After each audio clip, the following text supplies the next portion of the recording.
Untuk menenangkan Kirana, cinta lamanya yang telah lama hilang, Banyu Wicaksono memotong gelang manik-manik kayu eboni peninggalan ibuku. Dengan santai ia menendang manik-manik yang berserakan. Kirana tidak tahan suara gemerincing manik-manik, katanya dingin. Aku dengan tenang menekan nomor telepon Tuan Suryo Wicaksono. Pertunangan kita batal besok. Aku ingin uangku 12 triliun rupiah kembali. Keluarga Anda harus menanggungnya sendiri. Ketika Banyu Wicaksono memotong gelang peninggalan ibuku, seluruh ruang keluarga hening seketika.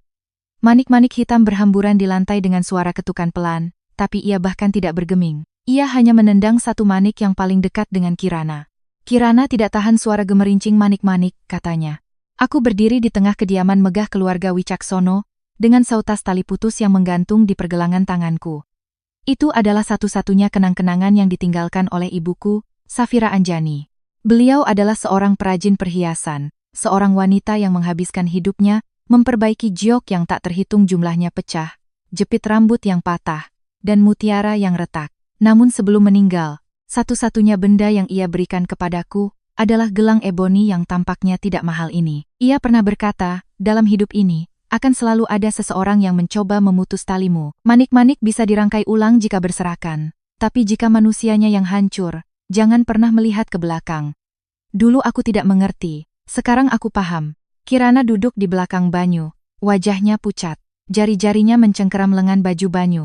Banyu, aku tidak bermaksud begitu, bisiknya. Aku hanya mendengar manik-manik itu menyentuh gelas, dan aku tidak bisa bernapas. Banyu segera menoleh padanya, suaranya melembut. Tidak apa-apa, sudah dibereskan. Dibereskan. Dua kata itu terasa seperti siraman air es yang mengguyurku. Keluarga Wicaksono mengadakan makan malam keluarga malam ini, konon untuk menyambut kembalinya Kirana. 3 tahun lalu, ia meninggalkan negara tanpa sepatah kata pun, dan Banyu mabuk selama 3 hari berturut-turut. Sekarang, 3 tahun kemudian, ia kembali secara tiba-tiba, dan Banyu membatalkan jadwal fitting gaun pengantin kami untuk menjemputnya sendiri dari bandara. Aku tidak membuat keributan. Keuangan grup Wicaksono baru saja stabil. Baru kemarin, Tuan Suryo Wicaksono mengirimkan 1 set perhiasan zamrud, mengatakan tanggal pernikahan akan diumumkan secara resmi di pesta pertunangan bulan depan. Kukira setelah pertunangan selama 3 tahun, kami akhirnya akan mendapatkan kepastian. Tetapi begitu Kirana melangkah masuk, seluruh suasana malam itu menjadi masam. Ia mengambil kursiku dan menggunakan cangkir yang telah dipilihkan Banyu untuk kerabat Wicaksono mengerumuninya, bertanya tentang waktunya di luar negeri. Sementara itu, tidak ada yang bertanya mengapa aku terlambat. Aku mengangkat cangkir tehku, dan gelang di pergelangan tanganku menyentuh ringan pinggiran porselen. Itu adalah suara yang samar, tetapi Kirana segera menutup telinganya dan meringkuk di pelukan Banyu. Banyu, jangan biarkan benda itu bersuara. Aku takut. Tatapan Banyu jatuh padaku, matanya dingin. Lepaskan gelang itu. Aku tertegun sejenak.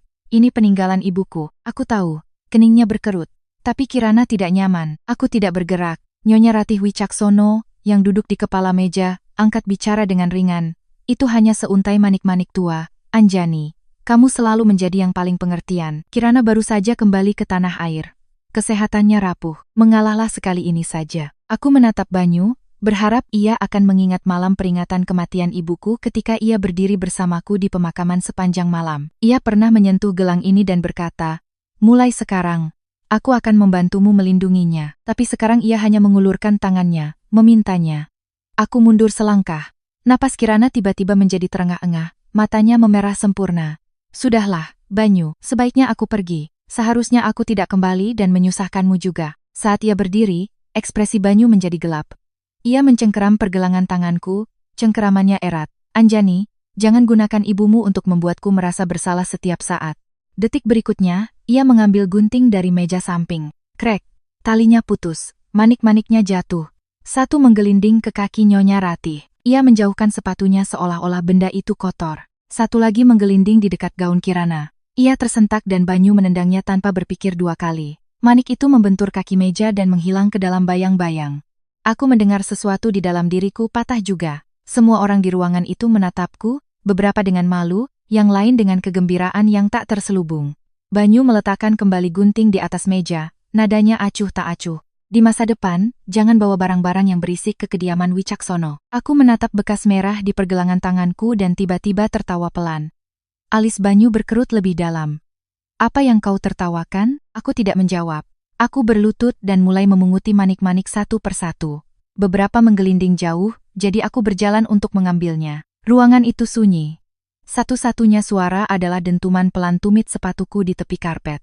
Banyu berdiri diam seolah menungguku menyerah. Selama 3 tahun, selalu seperti ini. Aku telah melindungi keluarga Wicaksono dari skandal media, menanggung utang perusahaan mereka, bergegas ke rumah sakit untuk Tuan Suryo, dan mengatur pesta ulang tahun Nona Wicaksono. Aku menarik Banyu keluar dari satu masalah ke masalah lain, dan ia menganggap itu semua sebagai bukti cintaku yang tak terbatas padanya. Ketika aku mengambil manik terakhir yang terlihat, aku menyadari ada satu yang hilang. Aku melirik ke bawah meja. Sepatu Kirana bergerak sedikit. Aku tidak membongkarnya. Aku hanya memasukkan manik-manik yang berhasil kutemukan ke dalam tasku, menyelipkan tali yang putus juga, lalu mengeluarkan ponselku. Banyu akhirnya angkat bicara. Anjani, sampai kapan kau akan terus seperti ini? Aku menekan nomor Tuan Suryo Wicaksono. Berdering 3 kali sebelum ia menjawab. Anjani, apa makan malamnya berjalan lancar? Apa Banyu menjagamu dengan baik? Aku menatap lurus ke arah Banyu dan berkata, kata demi kata, Pak Suryo, pertunangan kita batal besok. Aku ingin uangku 12 triliun rupiah kembali. Ekspresi semua orang membeku. Ada keheningan total selama 3 detik di ujung telepon. Anjani, apa yang kau katakan? Aku mengulanginya. Pertunangan ini batal. Sesuai perjanjian kita, kembalikan 12 triliun itu. Nyonya Ratih melompat dari kursinya. Kau sudah gila? Wajah Banyu menjadi gelap. Kau mengancamku dengan uang. Aku tidak menutup telepon. Aku mengaktifkan mode pengeras suara. Suara Tuan Suryo, yang kini diliputi kepanikan, terdengar melalui penerima. Anjani, jangan gegabah. Apa Banyu melakukan sesuatu yang membuatmu marah? Akan aku beri dia pelajaran untukmu. Aku melihat kekacauan di lantai. Pada Kirana yang bersembunyi di belakang Banyu. Pada ekspresi keluarga Wicaksono yang berubah dari merendahkan menjadi waspada untuk pertama kalinya. Aku tidak marah, kataku. Aku hanya tidak menginginkannya lagi. Secercah kemenangan melintas di mata Kirana. Ia pikir aku akhirnya kalah. Ia bahkan menarik-narik lengan baju Banyu seolah mengingatkannya untuk mengejarku. Tapi Banyu tidak bergerak, ia hanya menatapku dengan senyum dingin. Membatalkan pertunangan bukan keputusanmu sendiri. Aku melepaskan cincin pertunangan dari jari manis kiriku dan meletakkannya di atas meja kopi. Cincin itu berdenting mengenai cangkir keramik. Kirana menutup telinganya lagi. Kali ini, aku tidak meminta maaf. Aku berbalik dan berjalan menuju pintu. Jika kau keluar dari pintu itu hari ini, suara dingin Banyu mengikutiku, jangan datang merangkak kembali. Aku berhenti di ambang pintu, tanpa berbalik. Banyu, mulai besok, bukan aku yang akan datang merangkak. Angin di luar kediaman terasa dingin. Saat aku duduk di dalam mobil, aku menyadari ujung tajam manik-manik telah membuat telapak tanganku berdarah. Sopirku Pak Warta, menatapku melalui kaca spion. Nona Anjani, mau kemana? Tanyanya lembut. Aku mencengkeram tasku, ke rumah lama ibu. Saat mobil menjauh dari kediaman Wicaksono, ponselku bergetar. Sebuah pesan dari Banyu. Sudah cukup marahnya. Kembali dan minta maaf besok. Kesehatan Kirana rapuh. Jangan memprovokasinya. Aku menatapnya selama 2 detik, mengambil tangkapan layar, dan menyimpannya. Lalu aku mematikan lokasi bersama kami. Ketika titik biru kecil yang mewakiliku menghilang dari layar, sebagian dari diriku terasa hampa. Tapi itu bukan rasa sakit. Itu adalah perasaan sebuah pintu yang terkunci selama 3 tahun akhirnya terbuka. 10 menit kemudian, Tuan Suryo menelepon lagi. Aku menjawab. Ia tidak berbasa-basi, suaranya berat. Anjani, apa yang sebenarnya terjadi? Aku memperhatikan lampu-lampu jalan yang menjauh di luar jendelaku. Pak Suryo, sebaiknya Anda bertanya pada cucu Anda. Untuk menenangkan Kirana, ia memotong gelang peninggalan ibuku. Aku mendengar suara gelas pecah di ujung sana. Tuan Suryo terkesiap. Gelang itu? Gelang safira? Yang itu? Saluran telepon menjadi sunyi. Aku tahu mengapa ia panik. Anggota keluarga lainnya mungkin mengira itu hanya seuntai manik-manik tua, tetapi Tuan Suryo tahu. Ia tahu itu adalah hadiah terakhir yang dibuat ibuku dengan tangannya sendiri. Ia juga tahu bahwa 3 tahun lalu, aku menyetujui pertunangan itu bukan hanya karena Banyu, tetapi karena ia datang ke rumah keluargaku, berdiri di depan potret ibuku, dan memohon padaku untuk menyelamatkan keluarga Wicaksono sekali saja. Ia mengatakan Banyu masih muda dan gegabah, tetapi bukan orang jahat. Ia mengatakan keluarga akan mengingat kebaikanku. Ia mengatakan begitu grup Wicaksono stabil, mereka akan memberiku pernikahan yang pantas untuk seorang ratu. Aku memberi mereka 12 triliun rupiah, 3 tahun, dan hati yang tulus. Sekarang saatnya untuk mengambil semuanya kembali. Hampir pukul 10 malam ketika mobil berhenti di depan rumah lama ibuku. Bangunan kecil itu tersembunyi di sebuah distrik bersejarah dengan pohon kenanga di halamannya. Ibuku tidak suka keramaian dan menghabiskan sebagian besar waktunya di sini untuk merestorasi perhiasan. Ia biasa mengatakan bahwa hal-hal yang benar-benar berharga tidak seharusnya selalu dipajang di bawah lampu terang untuk dihakimi. Pak Warta, yang merupakan tangan kanan ibuku, keluar dengan mantel tersampir di bahunya. Ketika ia melihat pergelangan tanganku yang telanjang, wajahnya muram. "Nona, gelangnya." Aku menyerahkan tasku padanya. Putus, tangan Pak Warta gemetar. Ia telah bersama ibuku selama lebih dari 20 tahun dan tahu lebih baik dari siapapun apa arti gelang itu bagiku. Ia tidak bertanya siapa yang melakukannya. Ia hanya mengambil tas itu dan meletakkannya dengan hati-hati di atas meja. Lampu menyala, memancarkan cahaya kuning yang hangat. Manik-manik eboni tergeletak di atas kain beludru putih. Satu hilang. Pak Warta menghitung 2 kali. Matanya berkaca-kaca. Manik ke-9 hilang. Aku mengangguk. Yang ke-9. Yang paling sering disentuh ibuku. Ketika aku kecil, aku bertanya mengapa ia selalu menyentuh manik itu. Ia tersenyum dan berkata, "Yang ini menyimpan rahasia. Kau akan tahu saat kau benar-benar dewasa." Ia jatuh sakit parah sebelum sempat memberitahuku, dan aku tidak pernah tega membongkarnya untuk mencari tahu. Pak Warta membuka sebuah lemari dan mengambil sebuah kotak kayu tua. Di dalamnya ada catatan restorasi ibuku, sketsa desain, dan catatan perawatan. Ia membalik ke beberapa halaman terakhir dan menunjuk ke selembar kertas. "Ibu Anda mendaftarkan gelang ini. Setiap manik memiliki nomor." Aku mengambil kertas itu. Halamannya sudah menguning, tetapi tulisan tangan ibuku masih jelas. Manik ke-9, ukiran mikro dengan huruf A untuk identifikasi, A untuk Anjani. Ujung jariku menekan kata-kata itu. Jantungku terasa seperti diremas. Manik yang ditendang Banyu bukan sembarang manik. Itu adalah namaku yang ditinggalkan ibuku untukku. Ponselku menyala lagi. Itu Kirana. Aku sangat menyesal tentang malam ini. Aku tidak pernah berpikir Banyu akan begitu gegabah. Tolong jangan salahkan dia. Itu semua salahku. Sedetik kemudian, sebuah foto tiba. Di dalamnya, Banyu berdiri di sampingnya, memegang segelas air. Kirana terbungkus selimut tipis, matanya merah, tampak seperti korban yang sangat menderita. Aku melihat foto itu dan merasa geli. Permintaan maafnya palsu. Pamerannya yang nyata. Dulu, ini akan menyiksaku. Aku akan menghabiskan sepanjang malam bertanya-tanya mengapa Banyu tidak mempercayaiku dan akan mencari cara untuk berdamai dengannya keesokan harinya. Tapi tidak hari ini. Aku mengambil tangkapan layar foto dan pesan itu dan menyimpannya di folder baru. Nama foldernya sederhana, Bukti Pembatalan Pertunangan. Melihat ini, Pak Warta bertanya pelan. "Nona, apakah Anda benar-benar akan melanjutkannya?" Aku melihat manik-manik yang patah di atas meja. Iya, saat itu juga, bel pintu berbunyi. Kukira itu Banyu, tetapi ternyata pengacara kepercayaanku, Amanda Lestari, yang berdiri di luar. Ia mengenakan mantel abu-abu gelap dan memegang sebuah map.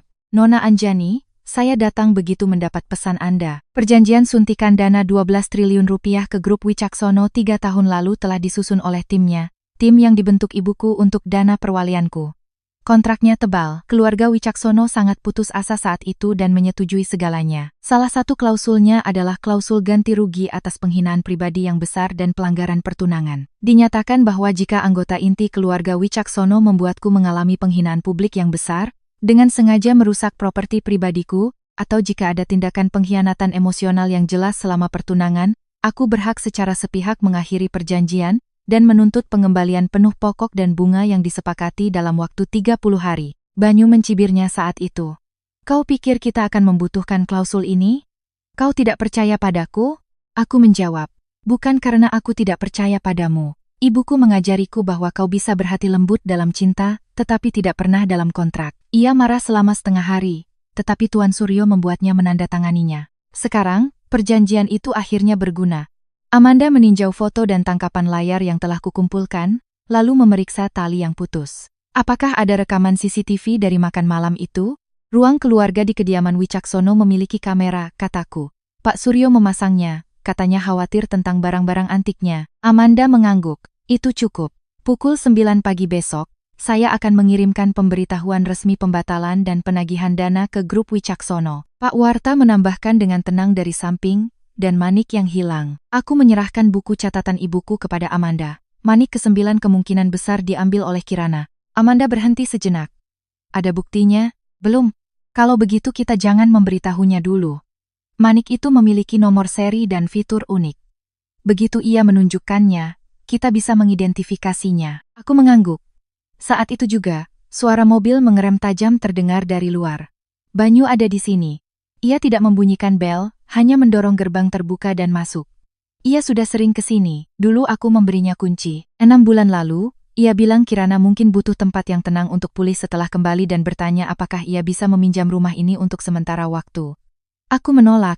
Ia mendiamkanku selama 3 hari, kalau dipikir-pikir, ia sudah berencana memberikan barang-barangku padanya bahkan sebelum Kirana resmi muncul kembali. Banyu masuk ke ruang tamu dan melihat Amanda. Wajahnya langsung masam. Cepat sekali kau bekerja. Sudah memanggil pengacara. Aku tetap duduk di meja. Kau datang untuk mengembalikan kunci? Ia mencibir. Anjani, berhenti berpura-pura. Kau benar-benar berpikir bisa melakukan ini? Aku tidak berbicara. Ia melihat manik-manik yang patah di atas meja, secercah rasa bersalah di matanya, tetapi ia menekannya dengan cepat. Aku akui aku gegabah malam ini, tapi kondisi Kirana itu nyata. Kau tahu ia sensitif terhadap suara, dan kau sengaja memprovokasinya. Aku menatapnya. Jadi, kau sedang memberikan keadilan dengan memotong pusaka ibuku? Keningnya berkerut. Bukan itu maksudku. Lalu apa maksudmu? Pertanyaanku membuatnya terdiam sejenak. Nadanya mengeras. Aku hanya berharap kau tidak picik. Manik-manik itu bisa dirangkai ulang. Jika kondisi Kirana kambuh, siapa yang bertanggung jawab? Pak Warta gemetar karena marah. Tuan Banyu, itu adalah hadiah terakhir dari Ibu Nona Anjani untuknya. Banyu bahkan tidak meliriknya. Akan ku ganti rugi, katanya seolah uang bisa memperbaiki segalanya. Aku mendorong kain beludru ke arahnya. Satu hilang. Banyu membeku. Kemana kau menendangnya? Tanyaku. Wajahnya dipenuhi kejengkelan. Mana aku tahu? Itu hanya sebuah manik. Itu hanya sebuah manik. Aku sudah cukup sering mendengar kalimat itu malam ini. Aku berdiri, pergi ke pintu masuk, dan mengumpulkan sandal, jaket, dan kunci cadangan yang biasa ia simpan di sini. Banyu. Mulai hari ini, jangan masuk ke rumah ini lagi. Ia tampak seolah tidak mengerti. Kau mengusirku. Ya. Aku meletakkan kunci di atas nampan. Tinggalkan kuncinya. Aku akan mengganti kuncinya. Rumah ini tidak ada hubungannya denganmu. Ekspresi Banyu akhirnya berubah. Anjani, apa kau harus membesar-besarkan masalah ini? Aku menatapnya. Kaulah yang memegang gunting. Matanya menjadi gelap. Kau akan menyesal. Aku tersenyum. Kau sudah mengatakannya sekali malam ini. Ia menatapku seolah menungguku hancur. Tapi aku hanya mengambil ponselku dan tepat di depannya, memblokir nomornya. Wajah Banyu menjadi kaku. Kau berani? Aku menunjukkan layar padanya. Sudah kulakukan. Amanda angkat bicara dengan tenang. Tuan Wicaksono, Nona Anjani telah menunjuk saya untuk menangani pembatalan dan penagihan dana. Untuk komunikasi apapun yang diperlukan, silakan hubungi saya secara langsung. Banyu memelototinya. Nona Lestari, sebaiknya Anda yakin tahu urusan siapa yang Anda campuri. Amanda menjawab dengan datar. Saya hanya yakin pada apa yang tertulis hitam di atas putih di kontrak. Grup Wicaksono berutang 12 triliun rupiah pada Nona Anjani. Banyu membanting pintu saat keluar. Setelah mobil melaju kencang, Pak Warta akhirnya menangis. Aku tidak menangis. Aku memasukkan kembali manik-manik yang berserakan ke dalam kotak kayu, lalu membuka laptopku. Masuk ke sistem backend dana perwalian. Ada tambahan pembayaran sebesar 750 miliar rupiah ke grup Wicaksono yang menunggu konfirmasi untuk minggu depan. Aku mengarahkan kursor ke tombol konfirmasi selama beberapa detik, lalu mengklik batal. Sebuah pemberitahuan sistem muncul. Apakah Anda yakin ingin menghentikan semua pencairan modal di masa depan ke grup Wicaksono? Aku menekan konfirmasi. Cahaya biru layar terpantul di wajahku. Saat itu, aku tahu dengan sangat jelas bahwa aku tidak sedang marah-marah. Aku akhirnya mengubur masa lalu. Mengubur sisa-sisa cintaku yang tak berdasar selama 3 tahun terakhir. Keesokan paginya pukul 08.30, aku tiba di kantor pusat grup Wicaksono. Bukan untuk meminta maaf, tetapi untuk mengirimkan surat somasi. Wicaksono Tower adalah landmark di distrik keuangan. Fasad kacanya menyilaukan di bawah sinar matahari pagi. 3 tahun lalu, gedung ini hampir disita. Banyu tidak akan ingat. Saat itu, sebuah proyek di luar negeri gagal. Bank-bank menarik pinjaman mereka. Pemasok berkemah di depan pintu, dan para pemegang saham menuntut pengunduran dirinya. Tuan Suryo pingsan karena tekanan darah rendah di ruang rapat. Banyu berdiri di koridor rumah sakit dan untuk pertama kalinya memohon padaku. Anjani, katanya, tolong aku sekali ini saja. Jika grup Wicaksono bisa melewati ini, aku akan menjanjikan apapun padamu. Aku membantunya, Bukan karena janjinya begitu mengharukan, tetapi karena kukira kami akan segera menjadi keluarga. Aku mencairkan 12 triliun rupiah dari dana perwalian ibuku, menyalurkannya ke grup Wicaksono dengan nama dana pengembangan bersama pertunangan. Semua orang bilang seorang Anjani menikah naik kelas, tetapi tidak ada yang tahu bahwa keluarga Wicaksono lah yang diselamatkan. Hari ini, saat aku masuk ke lobi, ekspresi resepsionis rumit. Dulu mereka memanggilku calon Nyonya Wicaksono. Sekarang, tidak ada yang berani berkata apa-apa. Pintu lift terbuka dan asisten Banyu, Leo, sudah menunggu. Ia tampak gelisah. Nona Anjani, Tuan Banyu sedang rapat.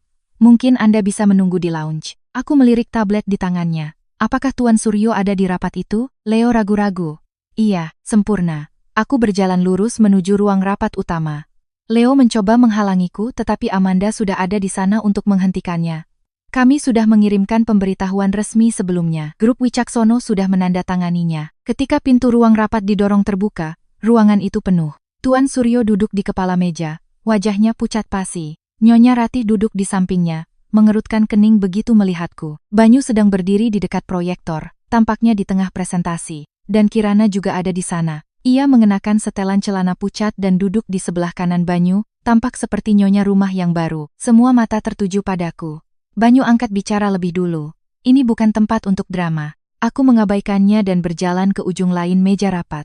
Amanda meletakkan sebuah map di atasnya. Tuan Suryo, Tuan Banyu Wicaksono, dan para anggota dewan, Nona Anjani Putri dengan ini secara resmi memberitahukan kepada grup Wicaksono tentang pembatalan pertunangannya dengan Tuan Banyu Wicaksono. Sesuai dengan perjanjian keuangan yang ditandatangani 3 tahun lalu, beliau meminta grup Wicaksono untuk mengembalikan dana pokok sebesar 12 triliun rupiah dan semua pengembalian yang disepakati dalam waktu 30 hari. Ruangan itu gempar. 12 triliun? Bukankah itu investasi untuk pertunangan? Bagaimana bisa dia memintanya kembali? Nyonya Ratih menggebrak meja.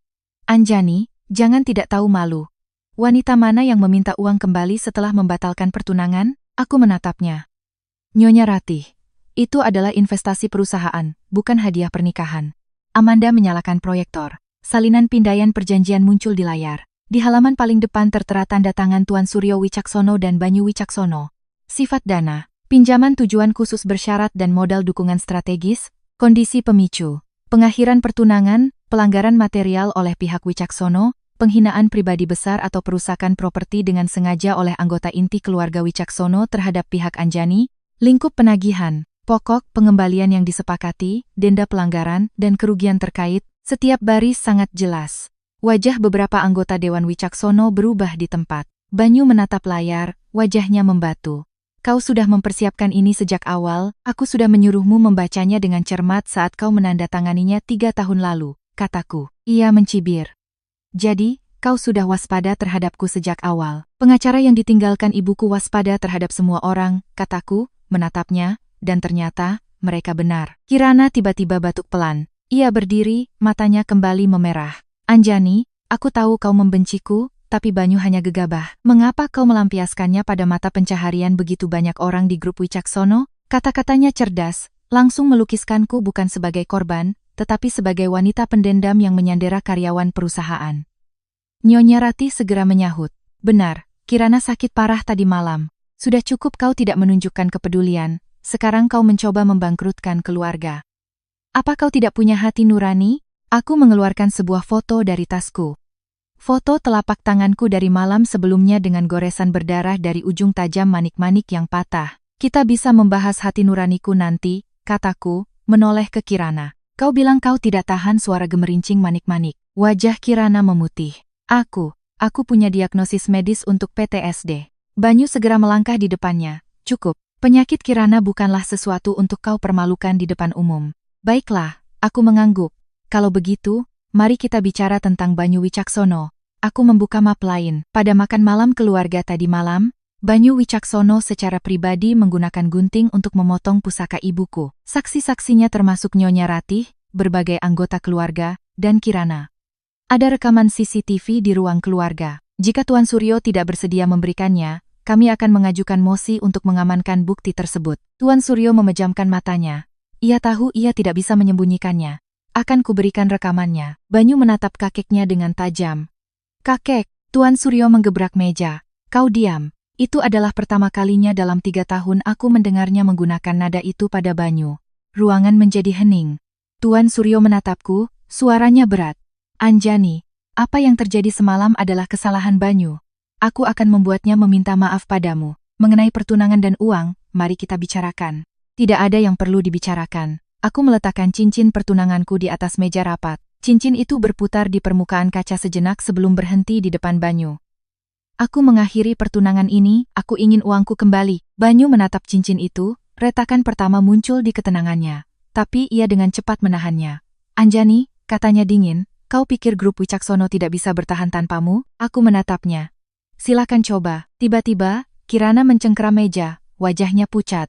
Banyu, aku pusing. Banyu segera bergegas ke sisinya. Ia bersandar di lengannya, dengan lemah berkata, apakah ini karena aku? Anjani? Tolong jangan seperti ini, aku bisa pergi. Sungguh, aku tidak ingin menyakiti keluarga Wicaksono. Kemarahan Banyu memuncak. Anjani, kau lihat ini. Lihat apa yang telah kau lakukan padanya. Aku tidak bergerak. Amanda mendorong map lain ke seberang meja. Karena Nona Kirana menyatakan ia tidak sehat, kami sarankan ia memberikan riwayat medis lengkap. Jika ia memang mengalami episode medis parah tadi malam, yang dipicu oleh gelang Nona Anjani, kedua belah pihak dapat meminta masalah ini dinilai oleh institusi medis profesional. Tangisan Kirana berhenti sejenak. Pada saat itu, aku melihat kilatan panik di matanya. Banyu tidak melihatnya. Ia menggendong Kirana dan mulai berjalan melewatiku. Saat ia lewat, ia merendahkan suaranya. Jika terjadi sesuatu padanya, aku tidak akan membiarkanmu lolos begitu saja. Aku menjawab dengan tenang. Dan jika tidak ada yang salah dengannya, aku tidak akan membiarkan dia lolos begitu saja. Langkah Banyu goyah. Aku tidak menatapnya. Pandanganku tertuju pada Tuan Suryo. Pak Suryo, kirimkan rekaman keamanan ke pengacaraku paling lambat besok siang. Tuan Suryo tampak seperti menua 10 tahun dalam sekejap. Anjani, apa benar-benar tidak ada jalan untuk kembali? Aku mengumpulkan map-mapku dari meja. Tidak sejak gunting itu jatuh. Berjalan keluar dari Wicaksono Tower, sinar matahari begitu terang hingga membuat mataku berair. Leo mengejar kami dan menyerahkan sebuah amplop coklat kepada Amanda. Ini salinan rekaman keamanan dari ruang keluarga. Pak Suryo memintaku untuk memberikannya pada Nona Anjani. Aku mengambil amplop itu. Terasa ringan, tapi aku tahu isinya adalah bukti Banyu seorang diri menghancurkan sisa-sisa terakhir hubungan kami. Saat itu juga, ponselku bergetar. Sebuah pesan dari nomor tak dikenal. Nona Anjani, jika Anda ingin tahu apakah penyakit Kirana nyata atau palsu, Anda bisa memeriksa video dirinya di sebuah lelang di Eropa tahun lalu. Dia mengenakan 3 untai mutiara penuh. Aku menatap pesan itu dan dengan cepat menjawab. Siapa ini? Pengirim tidak menjawab. Hanya mengirimkan tangkapan layar. Dalam foto itu, Kirana mengenakan gaun malam hitam yang dihiasi 3 untai mutiara di lehernya, tertawa sambil mengangkat gelas untuk bersulang. Suara dentingan gelas hampir bisa terdengar melalui foto. Ia tidak menutupi telinganya. Ia tidak terengah-engah. Ia jelas tidak sedang kambuh. Aku menyimpan tangkapan layar itu dan menatap ke lantai atas Wicaksono Tower. Banyu orang yang kau lindungi, mungkin jauh lebih waras dari yang kau kira. Berita rawat inap Kirana diposting oleh Nyonya Ratih di grup chat keluarga. Aku belum meninggalkan grup itu. Atau lebih tepatnya, aku sengaja bertahan. Grup chat itu dengan cepat menjadi ramai. Seorang tante berkomentar, kasihan sekali Kirana, baru kembali sudah terkejut sampai masuk rumah sakit. Seorang sepupu menambahkan, beberapa orang memang tidak tahan melihat orang lain bahagia, menggunakan uang mereka untuk menindas orang sakit. Nyonya Ratih memposting sebuah foto. Di ranjang rumah sakit, Kirana tampak pucat, infus terpasang di punggung tangannya. Banyu duduk di sisinya, kepala tertunduk, merapikan selimutnya. Itu adalah pemandangan yang lembut. Jika aku adalah Anjani yang kemarin, aku mungkin akan menatap foto itu untuk waktu yang lama, menelan sakit hatiku dan berkata pada diri sendiri, tidak apa-apa. Dia hanya sakit, tapi sekarang, aku hanya mengambil tangkapan layar, dan melanjutkan meninjau rekaman keamanan yang dikirimkan Amanda. Di ruang keluarga yang terang benderang, Kirana duduk di kursiku, tangannya di bawah meja. Setelah mendengar manik-manik menyentuh cangkir, ia melirik Banyu terlebih dahulu sebelum menutupi telinganya. Saat Banyu mendekatiku, mencengkeram pergelangan tanganku, dan gunting jatuh, manik-manik berserakan. Kirana melihat ke bawah. Ia melihat manik ke-9 menggelinding ke kakinya. Sepatunya menyenggolnya sekali. Kemudian, saat semua orang fokus padaku, ia membungkuk dan mengambilnya. Sudut kamera tinggi dan tidak terlalu jelas, tetapi gerakannya tidak salah lagi. Aku menjeda video dan memperbesarnya. Amanda di sampingku mencatat. Ini bukti tidak langsung yang bagus, tetapi untuk membuktikan itu manik ke-9, kita akan membutuhkan bukti fisik nanti. Aku mengangguk. Dia akan menunjukkannya. Kirana bukan tipe yang menyembunyikan pialanya. Apapun yang ia ambil, ia pastikan untuk menunjukkannya agar aku melihatnya. Dulu, itu adalah reservasi restoran yang dibuat Banyu untukku yang harus ia miliki. Sebuah kalung yang dibelinya untukku yang ia klaim lebih cocok dengan gaunnya. Kunjungan galeri yang dijanjikannya untuk menemaniku di pameran ibuku yang ia batalkan karena Kirana sakit kepala. Ia tidak menginginkan benda-benda itu. Ia ingin membuktikan bahwa ia akan selalu lebih penting dariku. Orang seperti itu tidak bisa menahan diri untuk tidak pamer. Sore harinya, Banyu menelepon Amanda. Amanda mengaktifkan mode pengeras suara. Suara Banyu rendah dan tegang. Biar aku bicara dengan Anjani. Amanda menjawab dengan tenang. Nona Anjani tidak menerima telepon pribadi. Ini bukan urusan pribadi, kata Banyu dingin. Kirana ada di rumah sakit. Dokter bilang ia mengalami syok berat.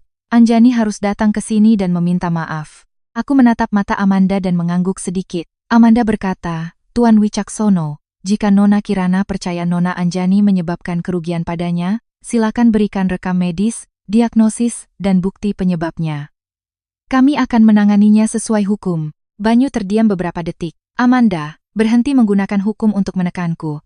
Saya yang menekan Anda, kata Amanda. Kontrak juga merupakan dokumen hukum. Dari ujung sana, suara lemah Kirana terdengar.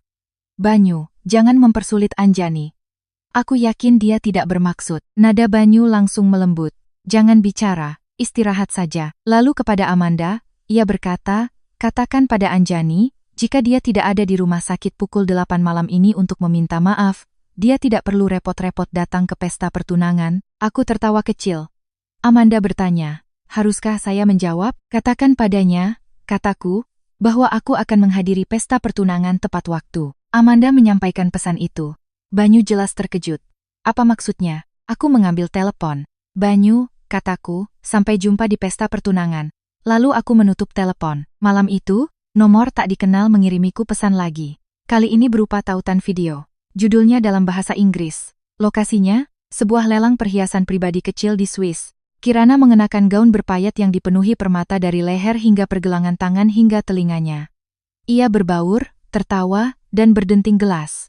Musik latarnya keras, campuran dentingan gelas, tepuk tangan, dan desiran perhiasan. Ia tidak menunjukkan tanda-tanda ketidaknyamanan. Tanggal di video itu adalah 4 bulan yang lalu. Ini berarti apa yang disebutnya sebagai keengganan akibat trauma terhadap suara manik-manik, yang konon muncul kembali setelah ia kembali ke tanah air, tidak sepenuhnya benar. Aku tidak langsung merilis bukti itu. Itu harus digunakan di tempat yang paling menyakitkan. Keesokan paginya, aku pergi ke pusat konseling psikologis.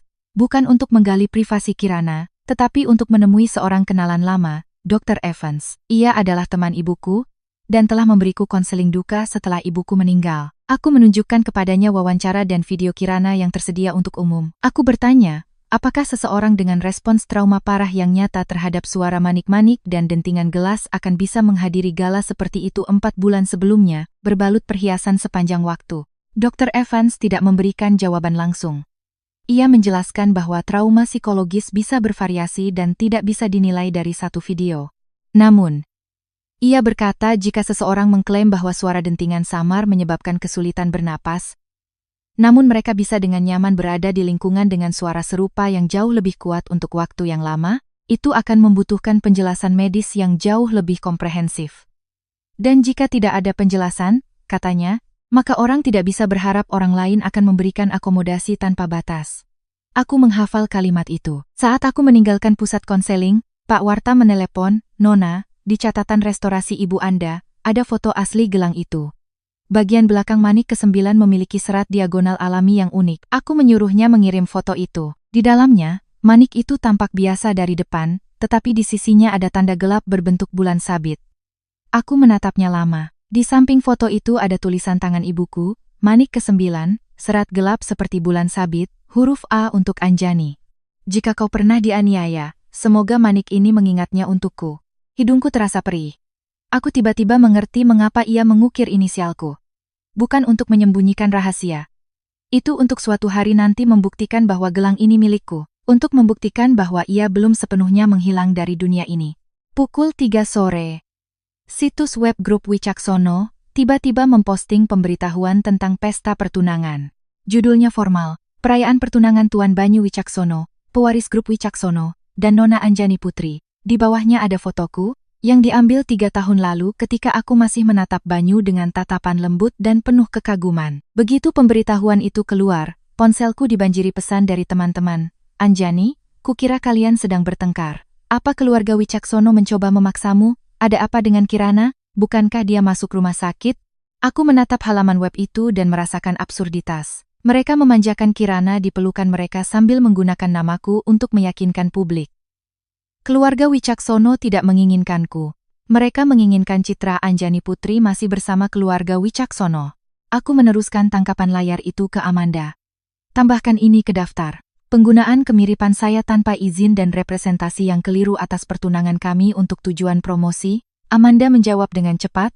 Dicatat, pukul 7 malam, Nyonya Ratih meneleponku sendiri. Kali ini, aku menjawab. Suaranya tegang karena marah.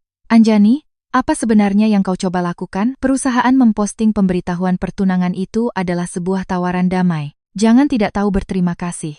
Tawaran damai untukku, balasku, atau penopang untuk harga saham grup Wicaksono? Ia terdiam sejenak sebelum nadanya sedikit melunak. Kau dan Banyu sudah bersama selama bertahun-tahun. Apa kau benar-benar akan menghancurkan segalanya hanya karena sebuah gelang? Ini bukan tentang gelang itu. Lalu tentang apa? Aku melihat manik-manik yang patah di mejaku. Ini tentang fakta bahwa ia tahu itu peninggalan ibuku, dan ia tetap mematahkannya. Nyonya Ratih terdiam sejenak, lalu dengan cepat menambahkan, pria terkadang bisa gegabah. Ketika kau menikah dengan keluarga Wicaksono, kau harus belajar menelan harga dirimu kadang-kadang. Kesehatan Kirana buruk. Kenapa kau harus bersaing dengannya? Aku tertawa. Nyonya Ratih, aku tidak akan menikah dengan keluarga ini lagi. Suaranya meninggi. Anjani Putri, aku menutup telepon. Sesaat kemudian, Kirana memperbarui media sosialnya.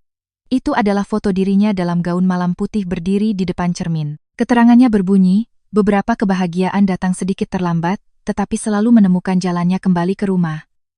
Tersemat di dadanya ada sebuah bros. Di tengahnya ada satu manik hitam. Serat gelapnya seperti bulan sabit. Aku menatap manik itu, jari-jariku perlahan mengepal. Dia benar-benar memakainya. Aku mengirim foto itu ke Amanda. Menemukan manik ke-9. Balasan Amanda cepat, mulai besok, dia akan menyesal pernah menunjukkannya. Postingan Kirana hanya bertahan selama 10 menit sebelum ia menghapusnya, tetapi 10 menit sudah lebih dari cukup. Aku sudah mengambil tangkapan layar lengkap, termasuk stempel waktu, foto profilnya, dan komentar-komentarnya. Di kolom komentar, seorang sepupu Wicaksono bertanya, Kirana, brosmu cantik. Apa Banyu yang membelikannya untukmu? Kirana menjawab, bisa dibilang begitu. Katanya cocok untukku. Bisa dibilang begitu? Aku hampir tertawa terbahak-bahak mendengar kata-kata itu. Ia mencuri manik peninggalan ibuku, menyematkannya di dada, dan mengklaim Banyu yang memberikannya. Apa yang akan dipikirkan Banyu jika ia tahu? Mungkin ia akan membuat alasan untuknya. Mengatakan ia tidak bermaksud, bahwa ia hanya terlalu menyukainya, bahwa itu hanya sebuah manik. Ia selalu pandai membuat alasan untuk Kirana, dan memutuskan untukku apa yang harus aku toleransi. Pukul 10 pagi, Nyonya Ratih tiba di rumah ibuku. Ia tidak menelepon sebelumnya. Mobilnya parkir di gerbang, dan ia masuk bersama 2 kerabat Wicaksono lainnya, sebuah kehadiran yang mengintimidasi. Pak Warta tidak bisa menghentikan mereka. Aku sedang mengatur barang-barang ibuku dan mendengar keributan.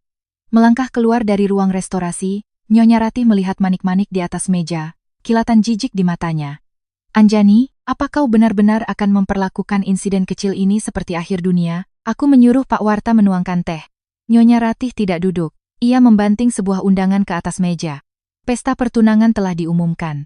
Kau akan berada di sana tepat waktu besok. Banyu akan meminta maaf padamu di atas panggung, dan kita akan menganggap masalah ini selesai. Aku membuka undangan itu. Nama mempelai wanita adalah Anjani Putri, tetapi fotonya bukan yang kupilih. Itu adalah foto lama dari situs web Wicaksono. Dan Kirana, tanyaku.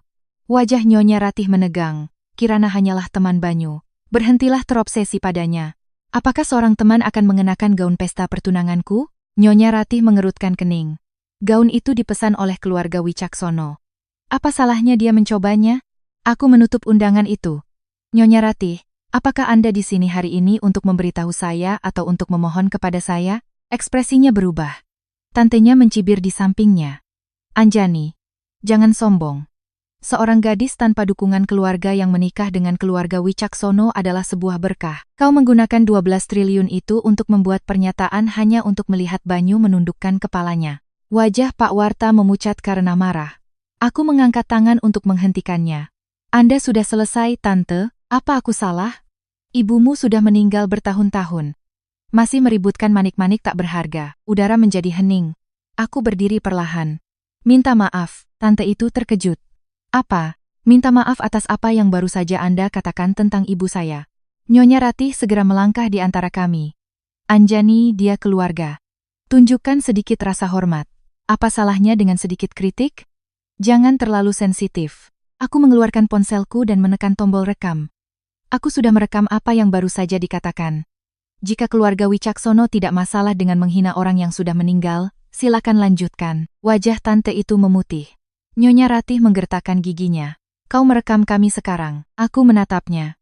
Karena aku akhirnya sadar bahwa memohon perasaan pada keluarga Wicaksono itu sia-sia. Dada Nyonya Ratih naik turun karena marah. Ia menahannya dan mengubah nadanya. Anjani, aku tahu kau merasa dirugikan, tapi apa kau sudah memikirkan apa gunanya membatalkan pertunangan ini bagimu? Orang hanya akan mengatakan kau tidak bisa menjaga priamu, bahwa kau kalah dari Kirana. Aku tidak peduli. Kau tidak peduli dengan reputasimu, dengan prospek pernikahanmu di masa depan? Aku tersenyum. Nyonya Ratih, aku tidak perlu menikah untuk memvalidasi diriku. Ini sepertinya menyentuh sarafnya. Wajahnya menjadi dingin. Jangan lupa, keluarga Wicaksono yang memberimu status. Tanpa kami, dana perwalianmu hanya akan menjadi uang mati. Apa kau tahu berapa banyak yang kau hasilkan dari grup Wicaksono selama 3 tahun terakhir ini? Aku membuka sebuah folder dan mendorong laporan keuangan ke arahnya. Aku tahu, Nyonya Ratih melihat ke bawah dan wajahnya membeku. Selama 3 tahun, 12 triliun rupiah itu terdaftar sebagai modal strategis di buku Wicaksono, tetapi tingkat pengembalian aktualnya jauh di bawah rata-rata pasar. Beberapa kali ketika proyek Wicaksono mengalami kerugian, persetujuan diam-diamku atas penangguhanlah yang mencegah gagal bayar. Bukan keluarga Wicaksono yang membuatku kaya. Akulah yang menyelamatkan mereka. Jika aku menegakkan kontrak dengan ketat, kataku, grup Wicaksono seharusnya sudah melunasi pinjaman itu tahun lalu. Tante itu merebut laporan itu, suaranya melemah saat membacanya. Ini tidak mungkin. Nyonya Ratih mencengkeram tasnya. Haruskah kau begitu perhitungan tentang segalanya? Dan bagaimana dengan perasaan Banyu padamu selama 3 tahun ini? Tekannya. Bisakah kau menghitungnya? Aku menatap matanya. Ketika ia memotong gelang ibuku, apakah ia menghitung perasaanku? Dia terdiam. Saat itu, Pak Warta membawa keluar buku catatan restorasi ibuku. Ia meletakkannya di atas meja. Nyonya Ratih, Anda bilang gelang ini tidak berharga, hanya barang lama. Biar saya tunjukkan mengapa gelang ini tidak bisa dinodai oleh kalian. Buku catatan itu terbuka, sebuah foto ibuku yang masih muda terselip di dalamnya. Ia mengenakan gaun sederhana. Duduk di meja kerjanya, memegang gelang ini. Di sampingnya, ia menulis, untuk putriku, Anjani, di ulang tahunnya yang ke-18. Ekspresi Nyonya Ratih sedikit berubah. Pak Warta menunjuk ke entry untuk manik ke-9.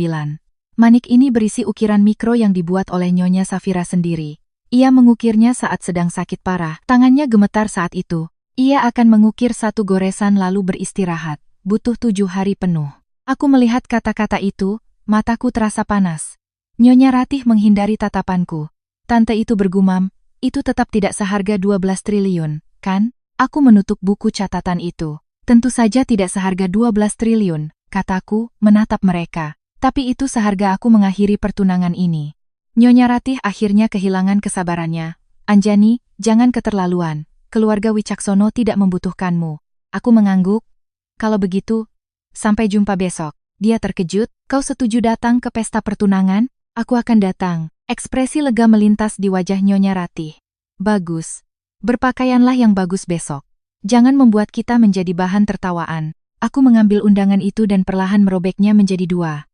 Aku akan datang, kataku saat potongan-potongan itu jatuh ke tempat sampah, tapi bukan untuk bertunangan.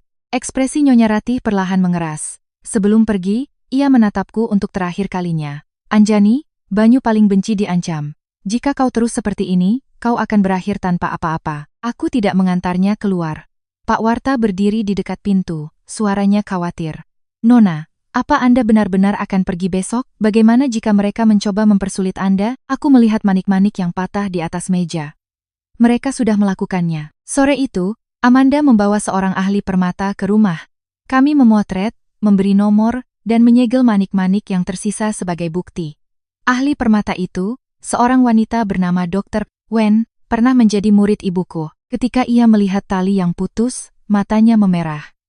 Saya adalah asisten yang menyerahkan alat-alatnya saat ia membuat gelang ini. Ia memakai sarung tangan dan memeriksanya dengan cermat. Jika manik ke-9 utuh, ukiran mikronya akan dapat diidentifikasi. Selama manik di bros Kirana adalah yang asli, ia tidak bisa lolos. Bagaimana jika dia menghancurkannya? Tanyaku. Dr. Wen menggelengkan kepala. Itu akan menjadi pengakuan bersalah yang lebih besar. Anda memiliki tangkapan layar media sosial, rekaman pengawasan, dan catatan asli. Dia bertanggung jawab bahkan jika itu dihancurkan. Amanda menambahkan, jika ia memakai bros itu di pesta besok, kami akan secara terbuka meminta untuk mengamankannya sebagai bukti. Aku menatap diriku di cermin. 3 tahun lalu, untuk pengumuman pertunangan kami, aku mengenakan gaun berwarna krem yang lembut. Banyu bilang ia menyukaiku yang pendiam dan pengertian. Jadi aku menyembunyikan sisi tajamku dan belajar menjadi menantu Wicaksono yang sempurna. Besok, aku tidak akan memakai warna putih. Aku telah memilih gaun panjang hitam, tanpa perhiasan, tanpa cincin, hanya kotak kayu tua peninggalan ibuku. Pukul 10 malam, Banyu mengirimiku pesan dari nomor tak dikenal. Jangan membuat keributan besok. Jika kau datang dan bersikap normal, aku bisa meminta maaf di depan umum. Aku menatap kata-kata itu dan menjawab, Banyu. Kau masih berpikir akulah yang membuat keributan? Ia langsung menjawab, bukankah begitu? Aku tidak menjawab lagi. Jawabannya tidak lagi penting. Pada hari pesta pertunangan, kekacauan pertama kali meletus di Departemen Keuangan Grup Wicaksono. Pukul 9 pagi, pinjaman jangka pendek sebesar 1,5 triliun rupiah dari dana perwalianku seharusnya tiba. Uang ini dimaksudkan untuk menutupi pembayaran terakhir kepada pemasok untuk proyek Pelabuhan Gerbang Timur. Selama 3 tahun terakhir, setiap kali grup Wicaksono mengalami masalah arus kas, Leo akan mengirimkan dokumen ke emailku. Aku akan menandatanganinya tanpa membuat Banyu khawatir. Ia bahkan tidak pernah harus memintaku secara pribadi. Kukira mencintai seseorang berarti melindungi harga dirinya. Kalau dipikir-pikir, bukan hanya Banyu yang telah kumanjakan, tetapi seluruh keluarga Wicaksono. Pukul 10.30, telepon Leo datang ke Amanda. Nona Lestari, apakah ada keterlambatan proses pada transfer dana hari ini? Sistem menunjukkan pencairan dihentikan. Amanda menatapku. Aku sedang berada di ruang restorasi memasukkan tali yang putus ke dalam kantong bukti. Katakan padanya itu bukan keterlambatan. Itu dihentikan. Amanda menyampaikan pesan itu. Kepanikan terdengar jelas di ujung sana. Tapi ini adalah pembayaran yang sudah dikonfirmasi. Proyek Gerbang Timur harus melakukan pembayaran hari ini, atau para pemasok akan menghentikan pengiriman. Nada Amanda datar. Nona Anjani tidak menandatangani konfirmasi akhir, dan karena proses pembatalan dan penagihan telah dimulai, grup Wicaksono seharusnya tidak mengharapkan dukungan keuangan lebih lanjut. Leo merendahkan suaranya. Bisakah saya berbicara dengan Nona Anjani? Tuan Banyu tidak tahu pembayaran ini dihentikan. Aku akhirnya berbicara. Kalau begitu, beritahu dia. Leo terdiam. Setengah jam kemudian, Banyu menelepon sendiri. Aku tidak menjawab. Ia menelepon Amanda. Suaranya tanpa arogansi dingin dari malam sebelumnya. Mengapa pembayaran itu dihentikan? Amanda menjawab, karena Nona Anjani tidak lagi memberikan dukungan terkait pertunangan kepada grup Wicaksono. Banyu menggertakkan giginya. Apa dia mengerti konsekuensinya? Amanda bertanya. Apakah Anda merujuk pada konsekuensi untuk grup Wicaksono, atau untuk Nona Anjani? Henning. Kalau begitu, biarkan aku bicara dengannya. Aku mengambil telepon. Suara Banyu rendah dan intens. Anjani. Jika proyek Gerbang Timur berhenti, grup Wicaksono akan kehilangan setidaknya 3 triliun. Apa itu masalahku? Kataku. Ia terkejut. Dulu kau tidak seperti ini. Dulu aku tidak berpikir jernih. Kau benar-benar akan membuang hubungan kita selama 3 tahun hanya karena sebuah gelang? Aku meletakkan kantong bukti. Banyu, akan kukatakan lagi. Ini bukan tentang gelang. Lalu tentang apa? Ini tentang kau tahu itu peninggalan ibuku dan kau tetap mematahkannya. Ini tentang kau merasa akulah yang seharusnya meminta maaf setelah kau mematahkannya. Ini tentang kau menggunakan uangku untuk mendanai perusahaanmu sambil menggunakan harga diriku untuk menenangkan Kirana. Napasnya tercekat. Aku melanjutkan. Kau tidak pernah tidak tahu, Banyu. Kau hanya berasumsi aku akan mentolerirnya. Suaranya menjadi dingin. Jadi, kau akan menghancurkan grup Wicaksono? Bukan aku yang menghancurkannya, kataku, memandang keluar jendela. Grup Wicaksono lah yang tidak bisa memiliki keduanya, hidup dari uangku, sambil menginjak-injak harga diriku. Ia terdiam lama. Ketika ia berbicara lagi, nadanya telah melunak. Aku akan meminta maaf di pesta pertunangan besok. Kita bisa membicarakan kompensasi apapun yang kau inginkan. Itu adalah pertama kalinya ia menyebutkan kompensasi. Tetapi aku tidak lagi membutuhkannya. Aku ingin pertunangan ini berakhir. Apapun kecuali itu. Kalau begitu, tidak ada yang perlu dibicarakan. Aku menutup telepon. Sore itu, berita bahwa pemasok pelabuhan Gerbang Timur telah menghentikan pengiriman menyebar. Harga saham Wicaksono berfluktuasi. Grup chat keluarga meledak. Seseorang mengirimiku pesan pribadi. Anjani, pasangan bertengkar itu biasa. Jangan membuat kita menjadi bahan tertawaan publik. Seseorang lain bermain pahlawan. Kau dan Banyu sudah bersama begitu lama. Jangan biarkan orang luar menang. Dan yang lain hanya mengumpat. Kau pikir kau siapa tanpa keluarga Wicaksono? Kau pikir sedikit uang memberimu hak untuk menginjak-injak kami? Aku mengambil tangkapan layar semuanya dan tidak membalas siapapun. Malam itu, Kirana memposting lagi. Kali ini dari ruang ganti hotel tempat pesta akan diadakan. Ia sedang duduk di depan meja rias, dan di sebelahnya tergantung gaun adibusana. Aku mengenalinya. Itu adalah gaun pertunangan yang telah kuhabiskan 3 bulan merancangnya bersama seorang perancang busana. Garis pinggang, garis leher, lengan, setiap detail disesuaikan dengan ukuranku. Keterangan Kirana. Aku tidak akan memperjuangkan apa yang bukan milikku. Tapi seseorang memberitahuku aku juga terlihat bagus memakainya. Banyu telah menyukai postingan itu. Aku menatap suka itu selama 5 detik, lalu menelepon perancangnya. Ia menjawab dengan cepat, suaranya canggung. Nona Anjani, saya baru saja akan menghubungi Anda. Asisten Tuan Banyu mengatakan gaun itu sementara dibutuhkan untuk dicoba oleh Nona Kirana, tetapi Anda yang akan memakainya besok. Aku memotongnya.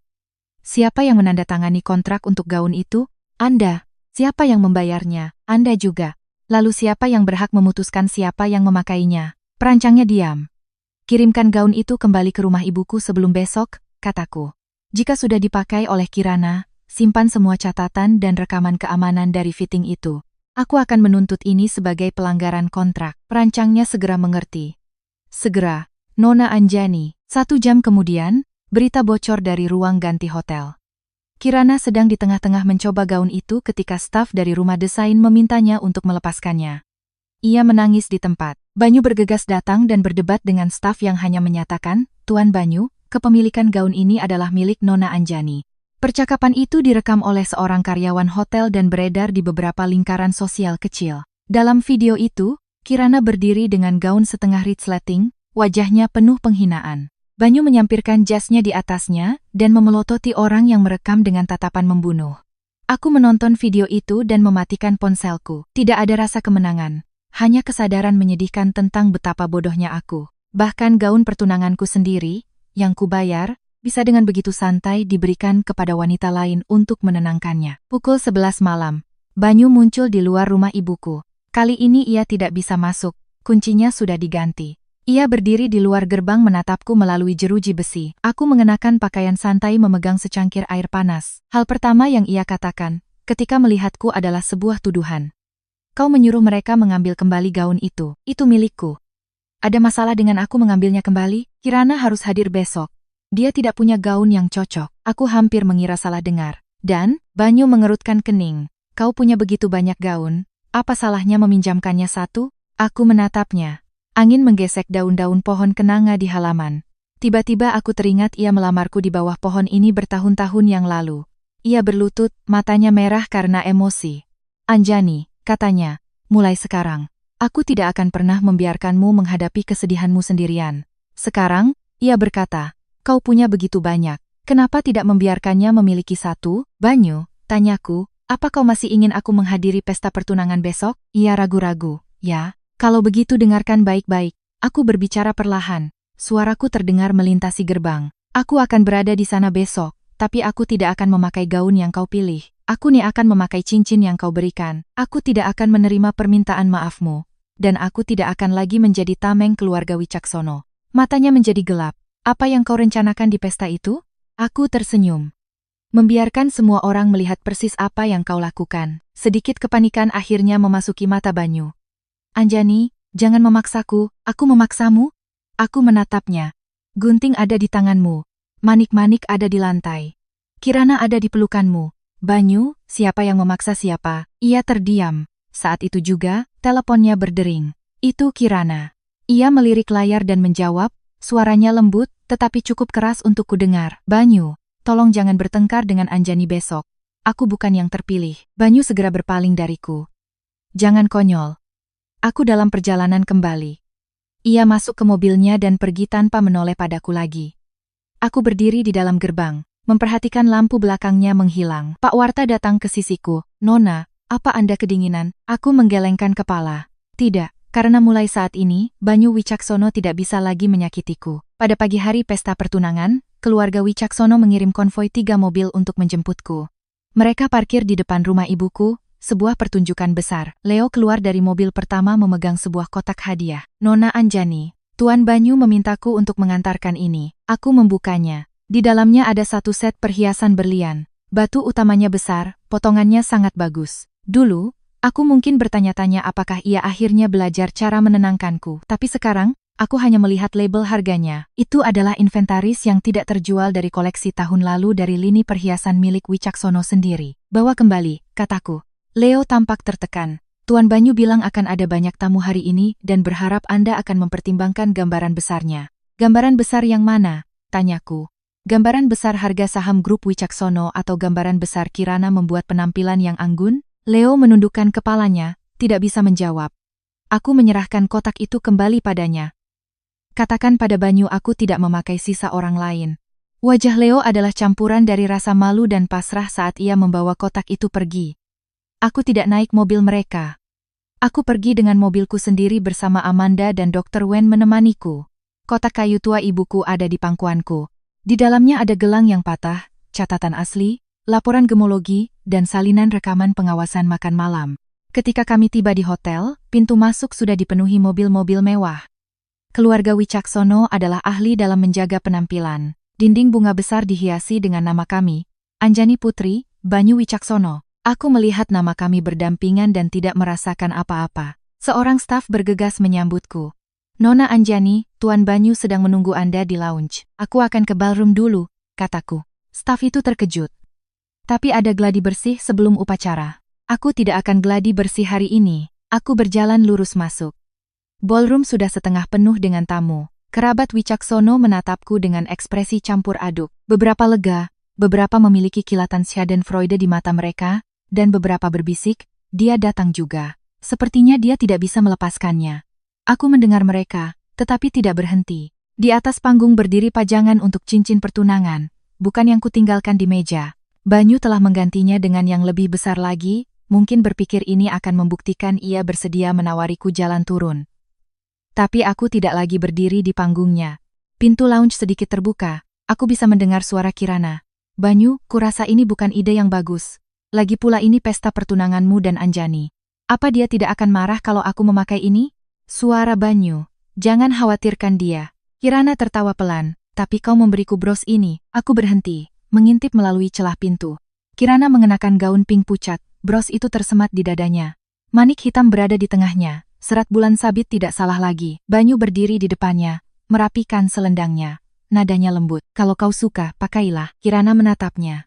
Bagaimana kalau Anjani bertanya tentang itu? Dia tidak akan. Kirana menunduk. Dia sepertinya sangat peduli dengan gelang itu. Banyu, apa aku jahat? Tahu dia marah dan masih menerima manik ini. Gerakan Banyu berhenti. Kau yang mengambil manik ini. Kepanikan melintas di mata Kirana, dengan cepat digantikan oleh air mata.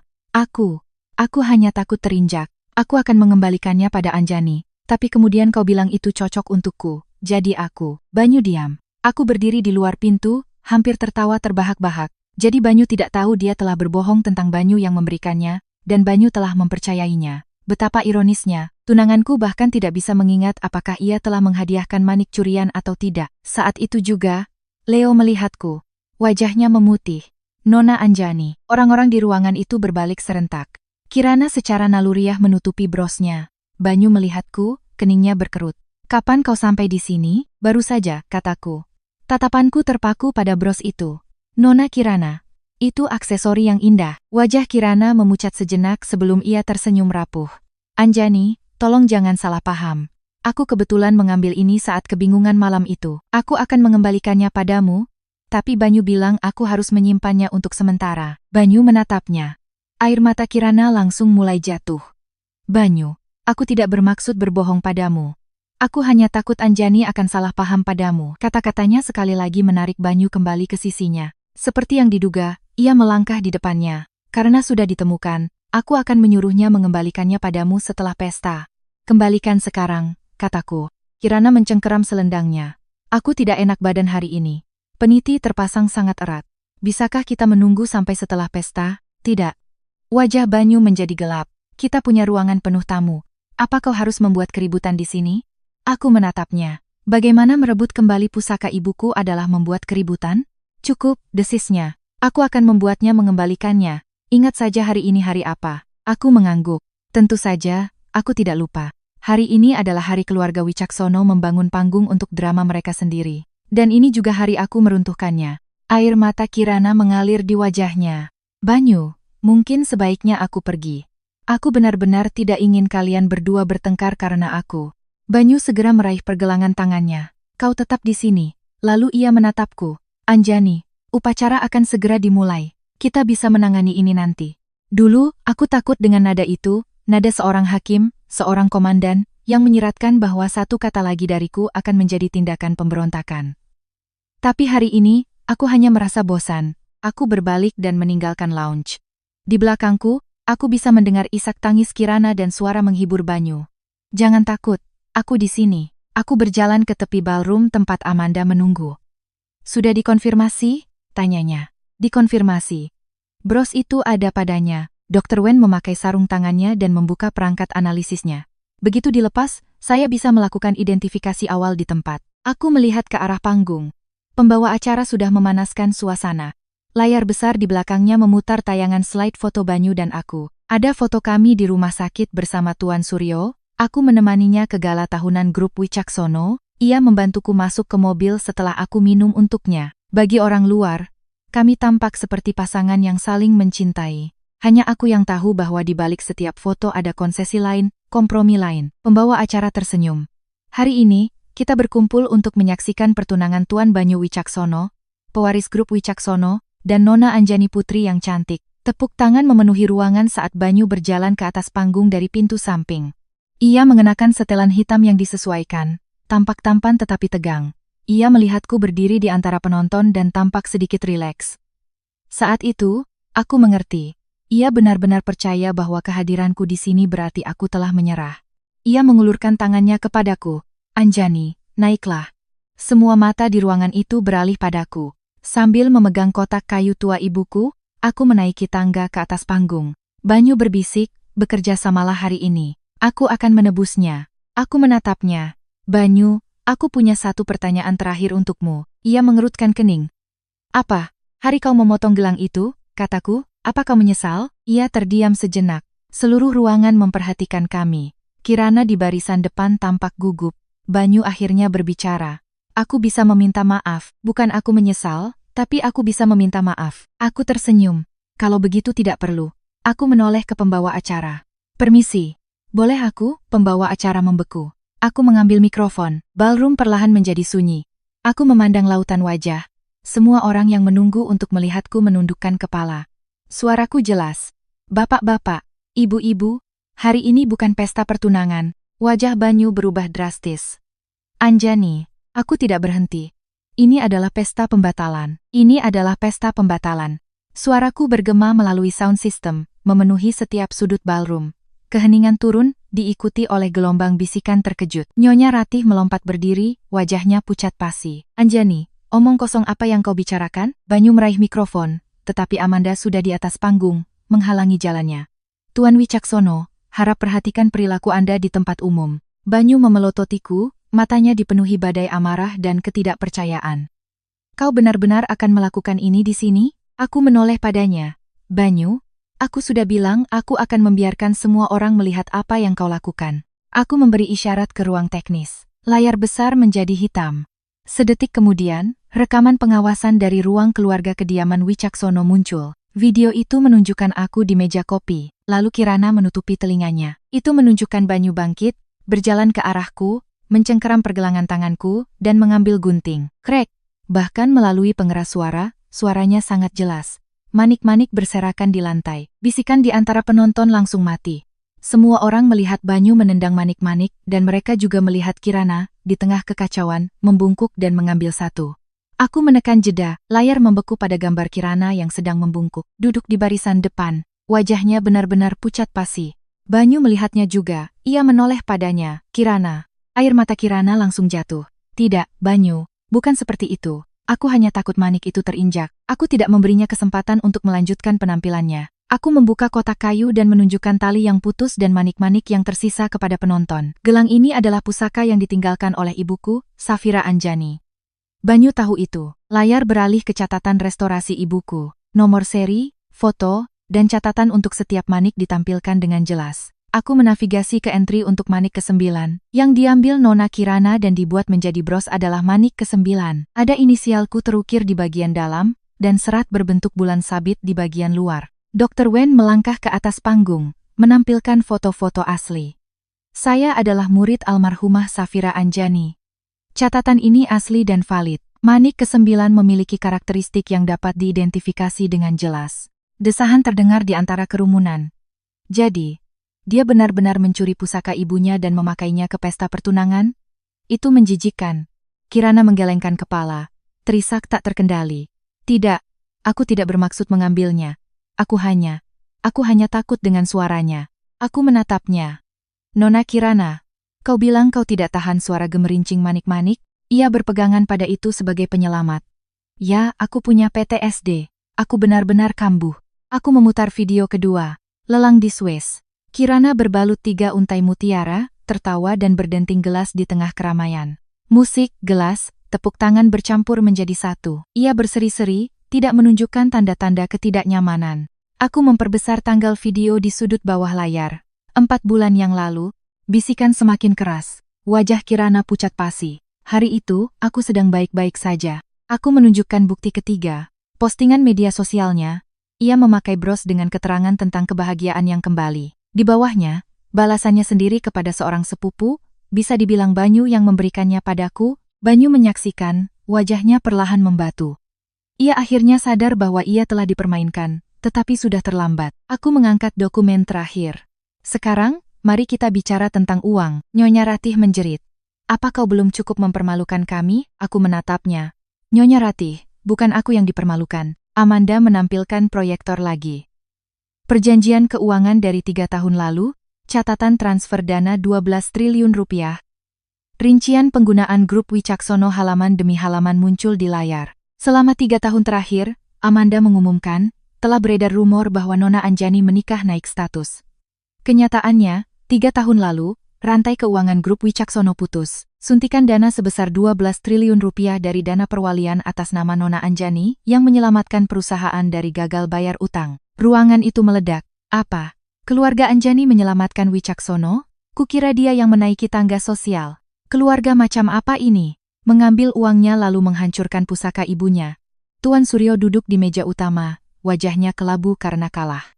Ia tidak membantahnya karena setiap dokumen tertera tanda tangannya. Banyu, bagaimanapun, akhirnya meledak. Anjani, uang adalah masalah pribadi di antara kita. Apa kau harus menghancurkan kita di depan umum seperti ini? Aku menatapnya. Ketika kau memotong gelangku, itu juga di depan semua orang. Itu berbeda. Bagaimana berbedanya? Ia terdiam. Aku berjalan ke arahnya langkah demi langkah. Kau pikir harga diriku bisa diinjak-injak di depan umum? Tetapi reputasi keluarga Wicaksono tidak bisa dinodai di depan umum, begitukah? Secercah sesuatu, mungkin rasa malu, melintas di mata Banyu. Aku tidak menatapnya lagi. Aku menghadap penonton. Hari ini, aku secara resmi mengumumkan pembatalan pertunanganku dengan Banyu Wicaksono. Sesuai perjanjian kami, grup Wicaksono harus mengembalikan dana pokok 12 triliun rupiah dan semua bunga yang disepakati dalam waktu 30 hari. Jika mereka gagal melakukannya, aku akan menempuh semua jalur hukum penagihan. Amanda menyerahkan surat somasi kepada Banyu. Tuan Wicaksono, silakan tanda tangani sebagai tanda terima. Banyu tidak mengambilnya. Surat itu tergantung di udara di antara mereka. Semua orang memperhatikannya. Akhirnya, Tuan Suryo berdiri. Ia berjalan ke atas panggung, setiap langkahnya pelan dan berat. "Kakek," bisik Banyu. Tuan Suryo mengabaikannya. Ia mengambil surat itu, tangannya gemetar. Lalu ia berbalik dan di depan semua tamu mereka, ia menampar wajah Banyu. Suara nyaring itu bergema di ruangan yang sunyi. Kepala Banyu tersentak ke samping.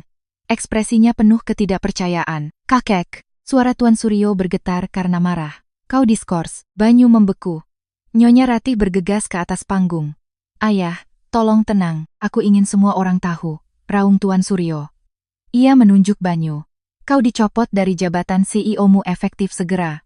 Sekarang minta maaf pada Anjani." Banyu berdiri tegak, harga dirinya melarangnya menerima penghinaan publik seperti itu di depan begitu banyak orang.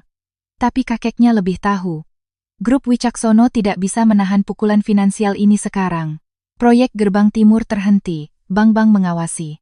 Para pemegang saham menunggu sinyal. Nama Anjani Putri tidak pernah hanya menjadi tunangan opsional. Ia adalah fondasi yang telah menopang keluarga Wicaksono selama 3 tahun.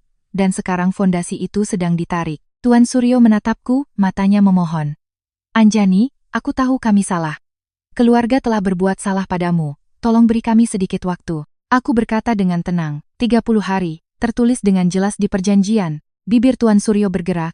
Tetapi tidak ada kata yang keluar. Tiba-tiba, Kirana bergegas ke atas panggung. Ia meraih lengan Banyu, menangis. "Banyu, aku sangat menyesal. Ini semua salahku. Anjani, salahkan aku. Tolong jangan salahkan keluarga Wicaksono." Aku melihat bros di dadanya.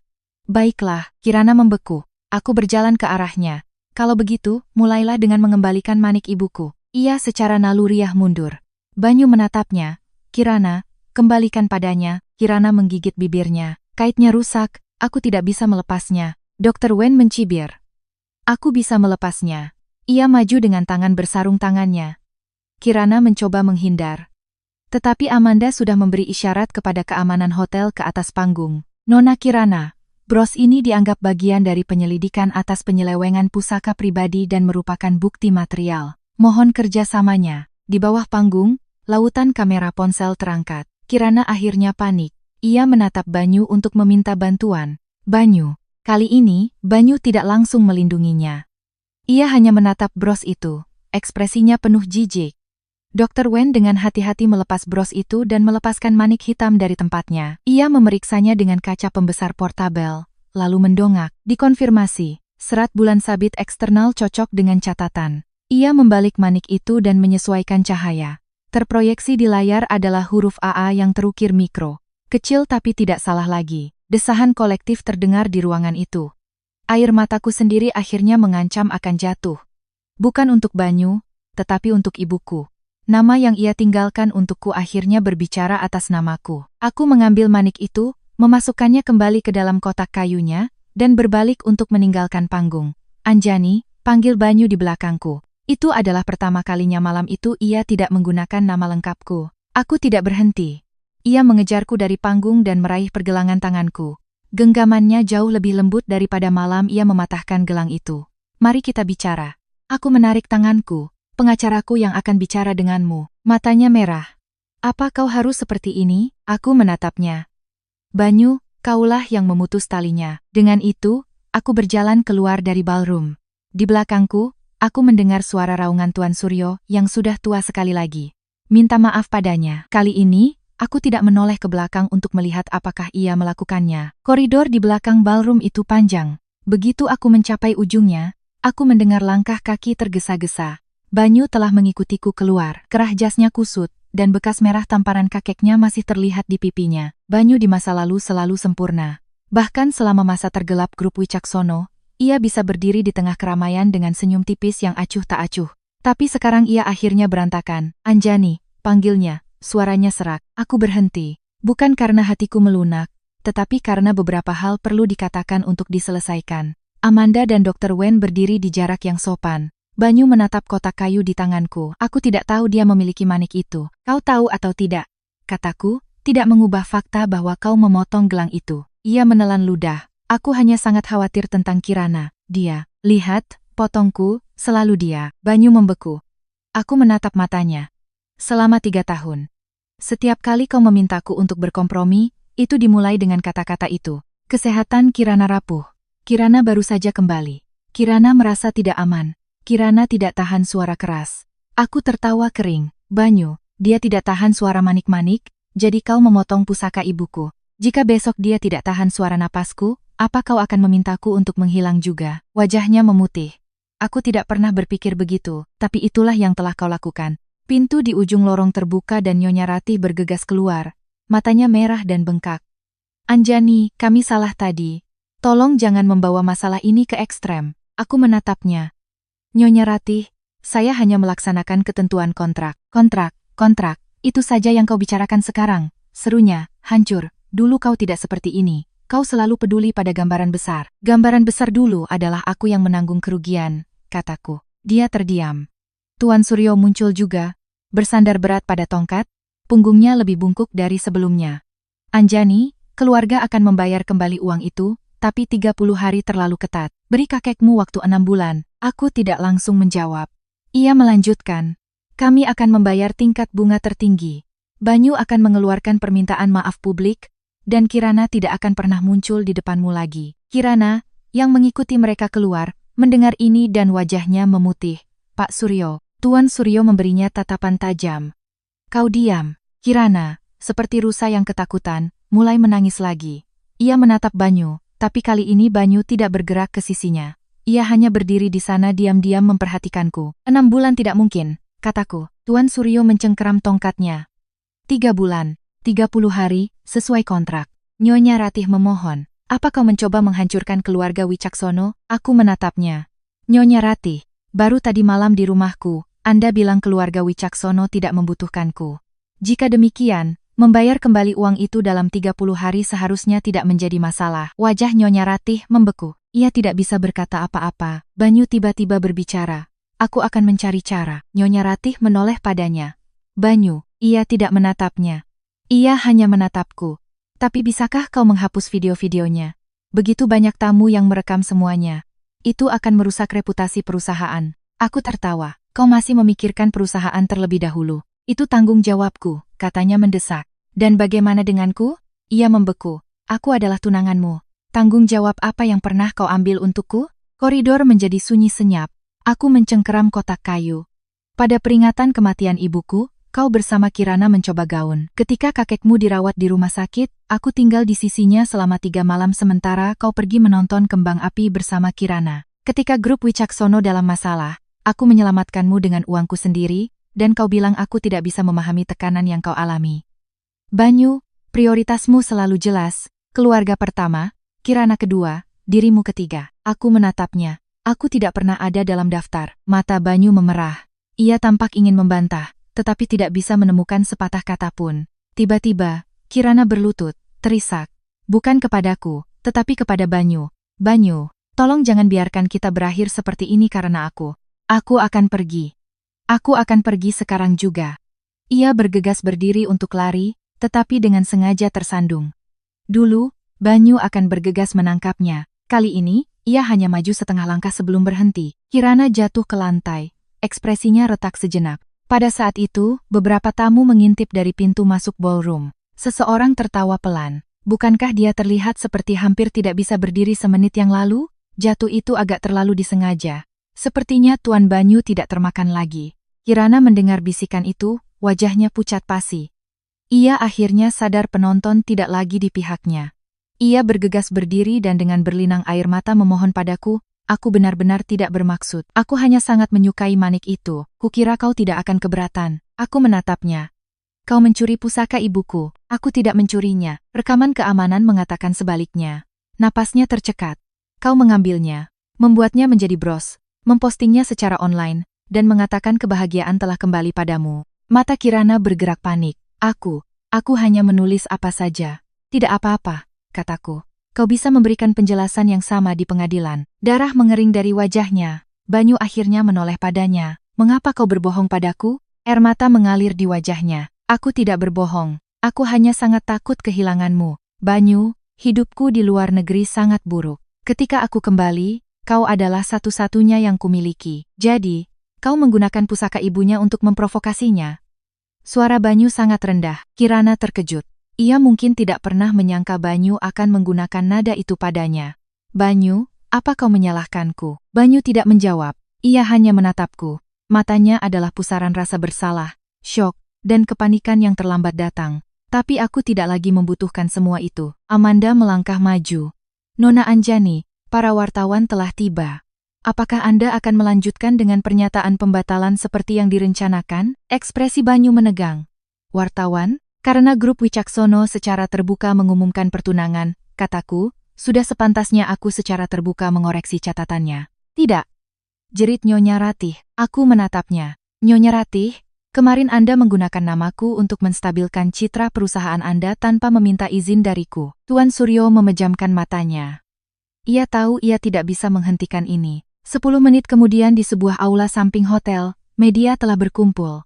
Aku tidak berperan sebagai korban. Aku tidak menangis. Aku hanya membaca pernyataan yang telah disiapkan. Saya, Anjani Putri, dengan ini mengakhiri pertunangan saya dengan Tuan Banyu Wicaksono. Selama masa pertunangan kami, pihak Wicaksono terlibat dalam tindakan tidak hormat yang parah, termasuk perusakan dengan sengaja atas pusaka almarhumah ibu saya dan penggunaan nama serta citra saya tanpa izin untuk promosi komersial. Saya akan menempuh semua jalur hukum dan keuangan sebagaimana diatur dalam perjanjian kami sebelumnya. Seorang reporter segera bertanya, Nona Anjani, dikabarkan bahwa grup Wicaksono menerima suntikan modal sebesar 12 triliun rupiah dari Anda 3 tahun lalu. Apakah ini benar?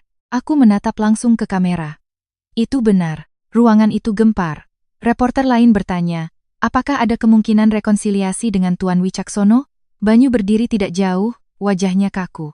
Aku menjawab dengan tenang. Tidak. Mengapa tidak? Aku berhenti sejenak.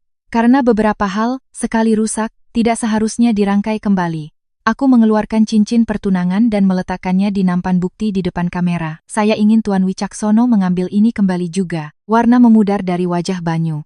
Semua kamera beralih ke arahnya. Ia berdiri di sana tampak seolah-olah ia menyadari untuk pertama kalinya bahwa aku benar-benar, sepenuhnya selesai dengannya. Setelah konferensi pers, saat aku akan pergi, Banyu menyusulku di lift. Ia menghalangi pintu. Anjani, aku salah. Aku menatapnya. Cahaya lift memancarkan kilau steril di antara kami. Aku telah menunggu begitu lama untuk mendengar kata-kata itu.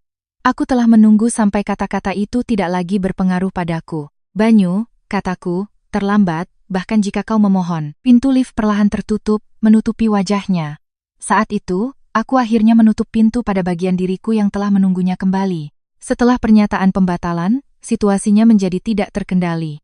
Harga saham Wicaksono anjlok saat pasar dibuka.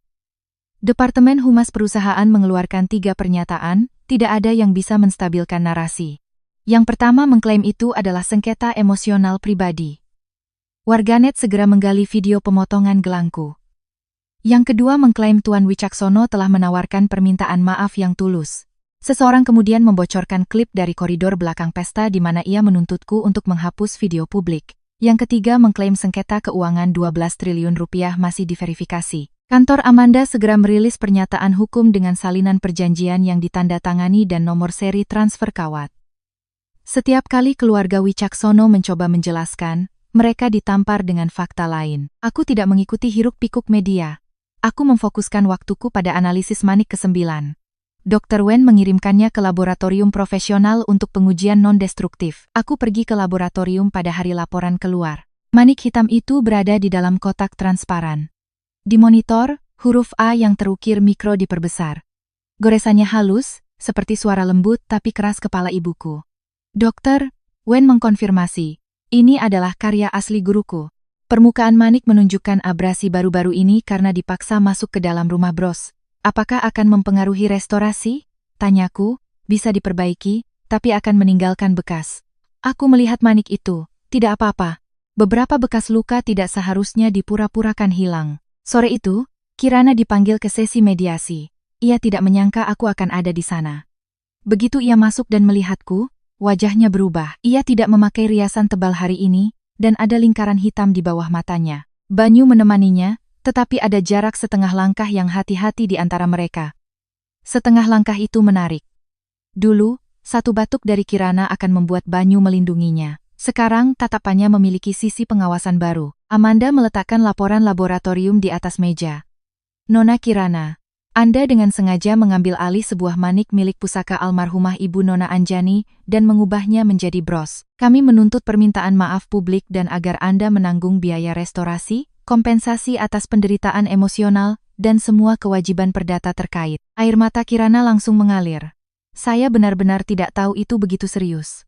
Saya hanya pikir manik itu cantik. Dalam video pengawasan, kataku, kau mendengarku mengatakan itu adalah pusaka ibuku. Tangisannya tercekat.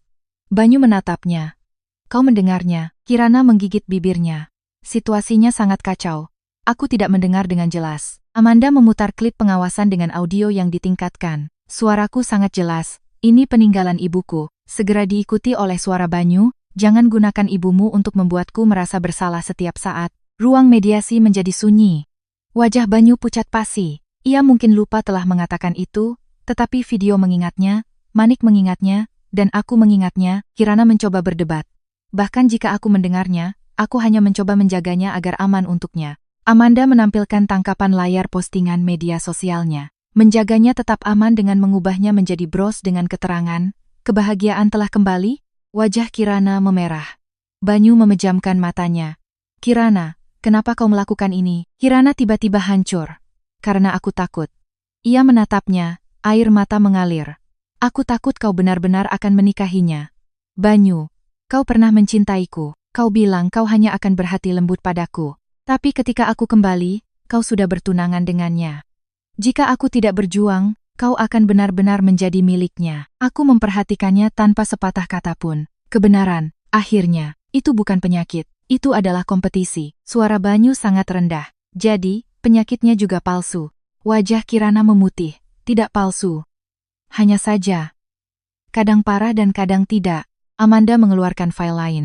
Kami tidak memiliki hak, dan tidak akan, mengungkapkan informasi medis pribadi Nona Kirana. Namun Nona Kirana telah beberapa kali secara terbuka menampilkan dirinya menghadiri acara dengan kebisingan tinggi dan hiasan tinggi.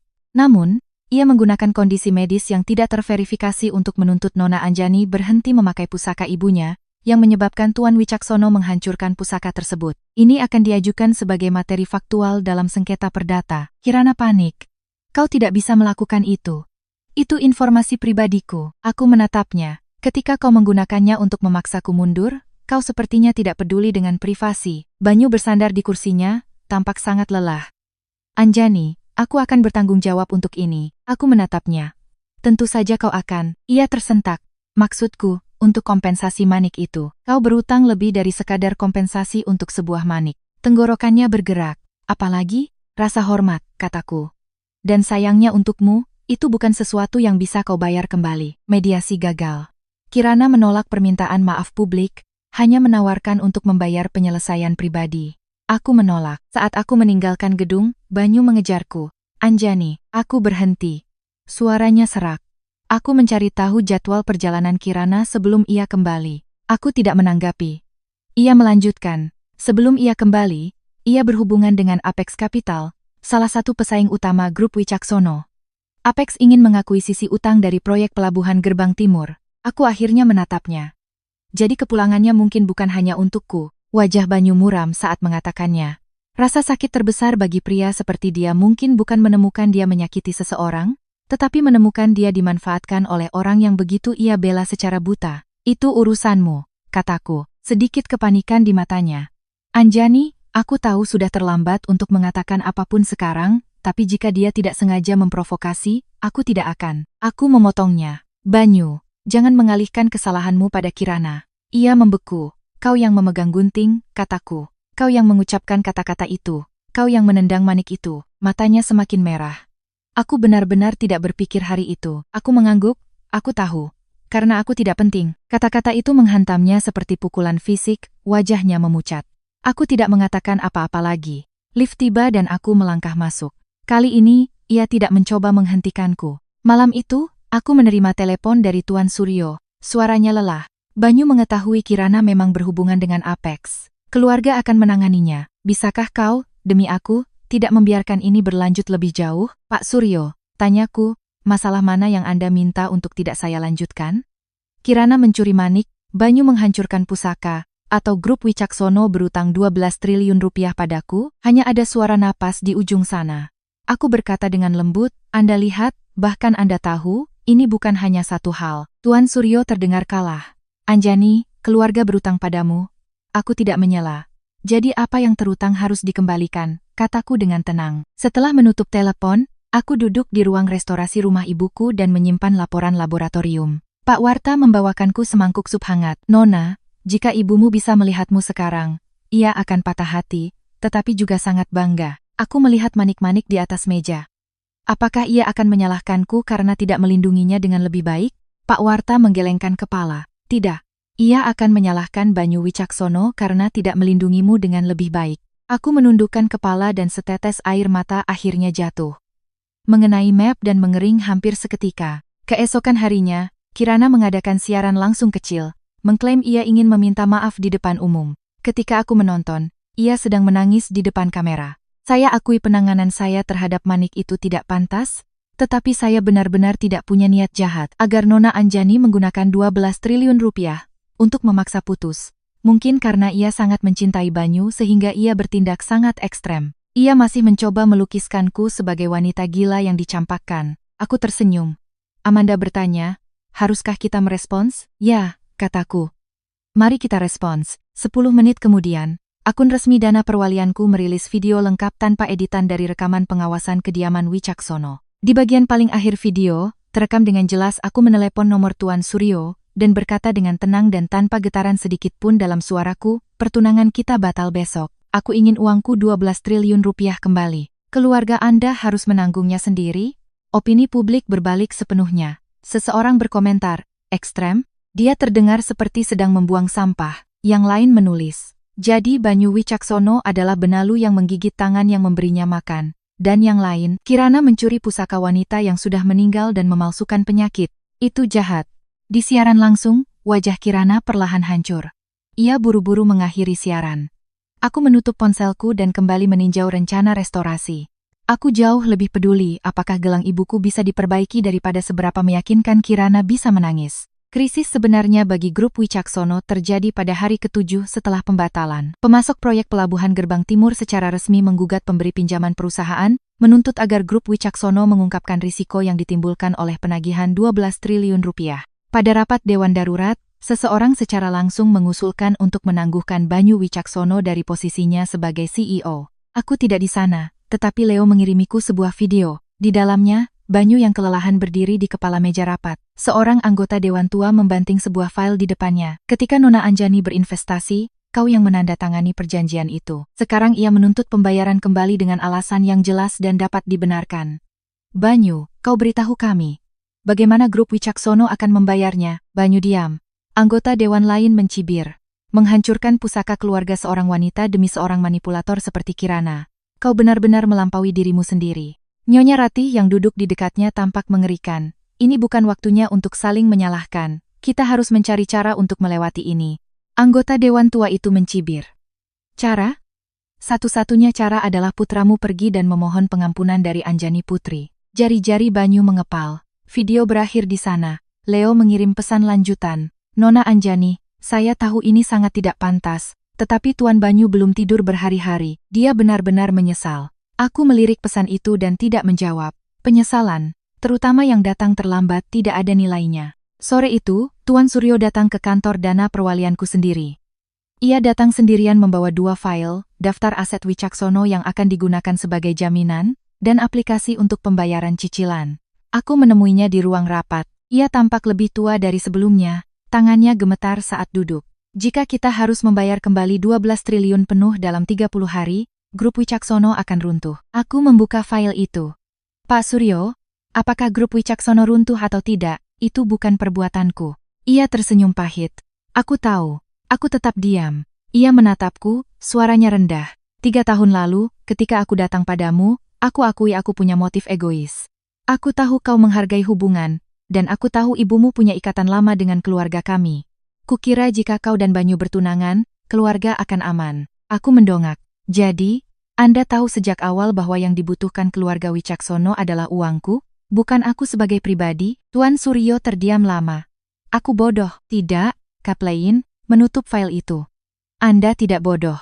Anda hanya berasumsi aku akan mentolerirnya selamanya. Wajahnya pucat pasi. Aku mendorong aplikasi cicilan kembali padanya. 6 bulan tidak bisa diterima, tetapi aku bisa menawarkan satu alternatif pada keluarga Wicaksono.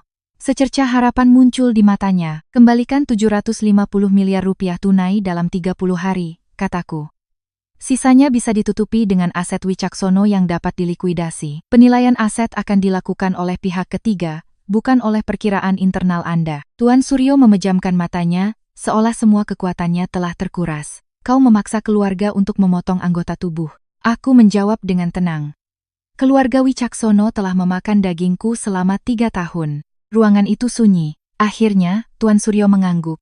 Akan kubawa ke dewan. Saat ia berdiri untuk pergi, ia berkata, Banyu ingin menemuimu. Tidak perlu. Dia hanya ingin meminta maaf secara pribadi. Permintaan maaf bisa dikirim ke pengacaraku. Tuan Suryo menghela napas. Anjani, apa kau benar-benar tidak menyisakan ruang untuk perasaan? Aku menatapnya. Perasaan adalah apa yang telah dipotong. Ia tidak berkata apa-apa lagi. Malam itu, Kirana bergerak. Ia tidak ditangani oleh keluarga Wicaksono. Ia menjual mereka terlebih dahulu. Apex Capital tiba-tiba mengumumkan bahwa mereka sedang dalam pembicaraan untuk mengakuisisi sebagian utang dari proyek pelabuhan Gerbang Timur Grup Wicaksono. Pada saat yang sama, blog gosip mengungkapkan bahwa Kirana telah dekat dengan para eksekutif Apex jauh sebelum kepulangannya. Foto-foto menunjukkan ia sedang berbincang serius dengan seorang wakil presiden Apex di sebuah gala di Eropa.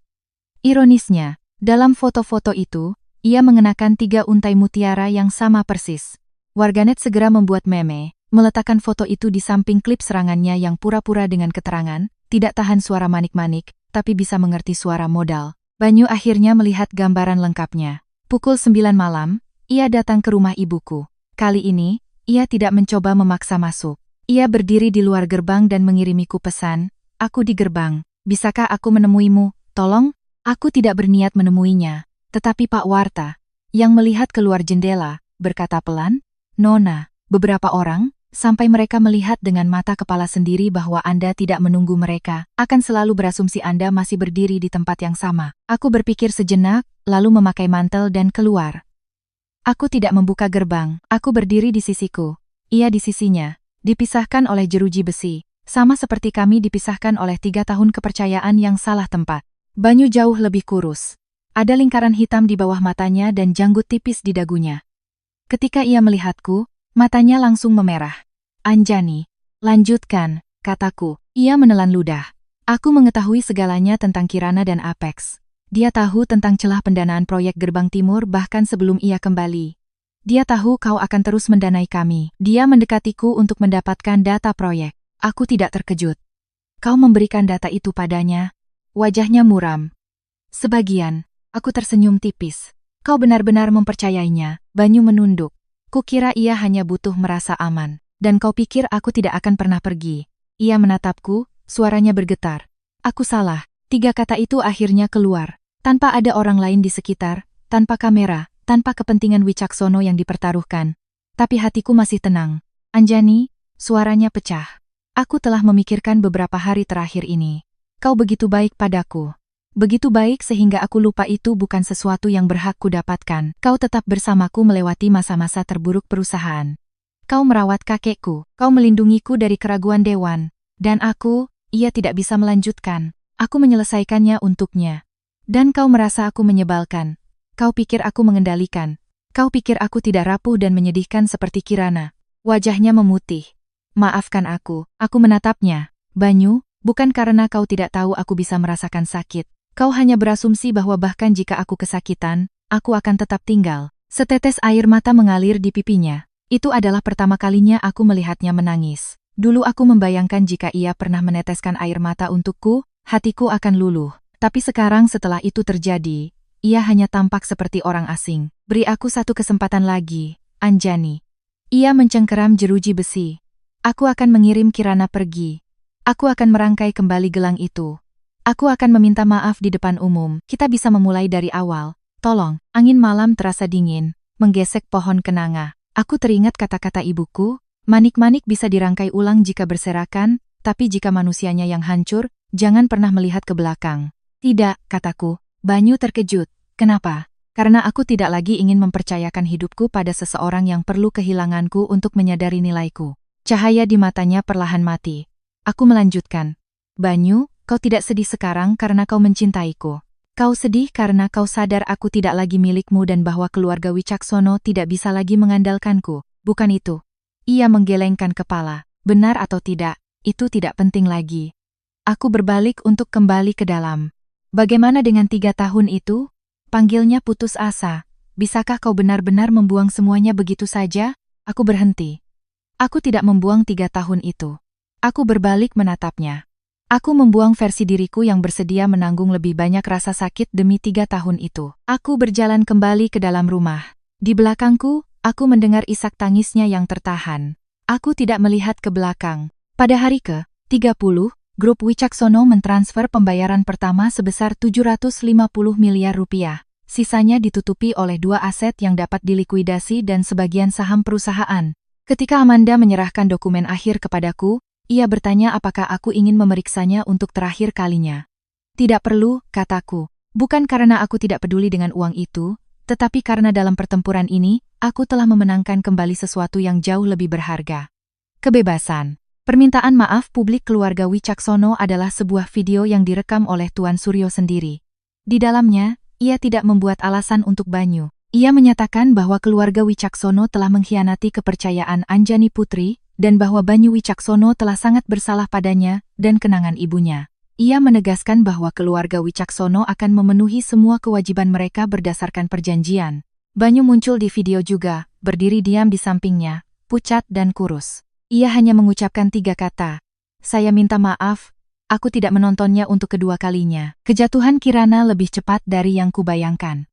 Ia menghadapi tindakan hukum dari pihakku dan keluarga Wicaksono atas penyelewengan pusaka, memalsukan narasi medis, dan membocorkan data perusahaan. Ia mencoba meninggalkan negara, tetapi terkena perintah penahanan besar-besaran, dan rekeningnya dibekukan. Ia meneleponku sekali. Aku menjawab, bukan karena aku ingin mendengar tangisannya, tetapi karena aku penasaran apa lagi yang bisa ia katakan. Suaranya serak. Kau menang, Anjani. Aku tidak menang, kataku. Kau hanya mencuri sesuatu yang seharusnya tidak pernah kau sentuh. Ia mencibir. Kau pikir Banyu benar-benar mencintaimu? Dia hanya kesal sekarang karena kehilanganmu. Aku tahu, kataku dengan tenang. Itulah mengapa aku tidak menginginkannya lagi. Ada keheningan panjang di ujung sana, lalu ia mulai berteriak. Kenapa? Kenapa kau bisa memiliki segalanya? Kau punya uang, pertunangan dengan Wicaksono, barang-barang peninggalan ibumu. Aku tidak punya apa-apa, aku hanya mencoba mempertahankan Banyu. Aku melihat ke arah matahari. Kalau begitu seharusnya kau mempertahankannya, bukan mencoba menghancurkanku, tapi dia milikku sejak awal. Jeritnya, aku tersenyum tipis. Kalau begitu, semoga kalian berdua memiliki keabadian yang menyedihkan bersama. Aku menutup telepon. Aku dengar kemudian bahwa Banyu tidak pernah menemuinya lagi. Ia terlalu sibuk membersihkan kekacauan di grup Wicaksono dan menghadapi murka para pemegang saham. Ia diskors sebagai CEO dan Tuan Suryo harus keluar dari masa pensiun. Nyonya Ratih datang menemuiku sekali lagi. Ia berdiri di luar gerbang rumah ibuku memegang sekeranjang suplemen mahal. Pak Warta tidak mengizinkannya masuk. Aku berbicara dengannya melalui kamera intercom. Matanya bengkak dan suaranya kehilangan semua arogansi lamanya. Aku tahu aku mengatakan beberapa hal yang mengerikan sebelumnya. Tolong jangan menyimpannya di hati. Aku menyimpannya di hati, kataku. Wajahnya muram. Aku melanjutkan. Jadi, tolong jangan datang ke sini lagi. Bibirnya bergerak. Bahkan jika kita tidak bisa menjadi keluarga, kita tidak harus menjadi musuh. Harus, kataku, melihat gambarnya di layar. Karena setiap kali Anda memintaku untuk membuat konsesi, Anda membantu mereka menyakitiku. Ia akhirnya tidak bisa berkata apa-apa lagi. Beberapa hari kemudian, gelang itu diperbaiki. Dr. Wen membawanya sendiri kepadaku. Manik-manik eboni dirangkai kembali dan manik ke-9 kembali ke tempatnya. Sebuah cincin samar, yang hampir tak terlihat tetap ada di tempat ia dipaksa masuk ke dalam bingkai bros. Saya tidak bisa merestorasinya dengan sempurna, kata Dr. Wen dengan sedikit penyesalan. Aku mengambilnya dan melihatnya lama. Ini bagus, ia bingung. Aku berkata dengan lembut, ia terluka, tetapi ia masih di sini. Sama sepertiku. Pak Warta diam-diam menyeka matanya di sudut. Aku tidak memasang kembali gelang itu di pergelangan tanganku. Aku meletakkannya di dalam etalase kaca di ruang restorasi rumah ibuku, di samping foto ibuku dan buku catatan lama. Dulu aku memakainya karena aku takut melupakannya. Sekarang aku mengerti bahwa kenangan sejati bukanlah tentang berpegang pada sebuah benda seperti jimat. Ini tentang menghayati pelajaran yang ia ajarkan padaku. Sore itu, aku pergi ke pusat mediasi pengadilan untuk menandatangani surat-surat penyelesaian akhir. Banyu ada di sana juga. Ia mengenakan setelan gelap, lebih pendiam dan muram dari sebelumnya. Ia berdiri ketika melihatku. Anjani. Aku mengangguk. Tuan Wicaksono. Sapaan formal itu membuatnya tersentak. Amanda menyerahkan dokumen-dokumen itu. Kedua belah pihak mengkonfirmasi bahwa semua masalah mengenai pembatalan pertunangan, penagihan dana, dan kerusakan pusaka telah dilaksanakan sesuai perjanjian. Saat Banyu menandatangani, tangannya berhenti. Ia menatapku. Apakah gelangnya sudah diperbaiki? Ya. Bagus, katanya. Suaranya sangat rendah. Aku selalu ingin melihatnya dengan mata kepalaku sendiri. Tidak perlu, kataku. Ujung penanya membeku. Aku menatapnya. Kau telah melihatnya dalam kondisi terburuknya. Kau tidak perlu melihatnya dalam kondisi terbaiknya. Mata Banyu langsung memerah. Ia selesai menandatangani dan meletakkan penanya. Aku pergi ke makam ibumu, katanya. Aku tidak berbicara. Aku meminta maaf padanya. Itu antara kau dan dia. Ia tertawa getir. Kau benar-benar tidak ingin tahu apa yang kukatakan? Tidak. Aku mengumpulkan dokumenku dan berdiri. Banyu berdiri juga. Anjani, jika suatu hari nanti, aku memotongnya. Tidak akan ada suatu hari nanti. Ia membeku. Banyu, kataku, aku tidak membencimu lagi. Secercah cahaya memasuki matanya.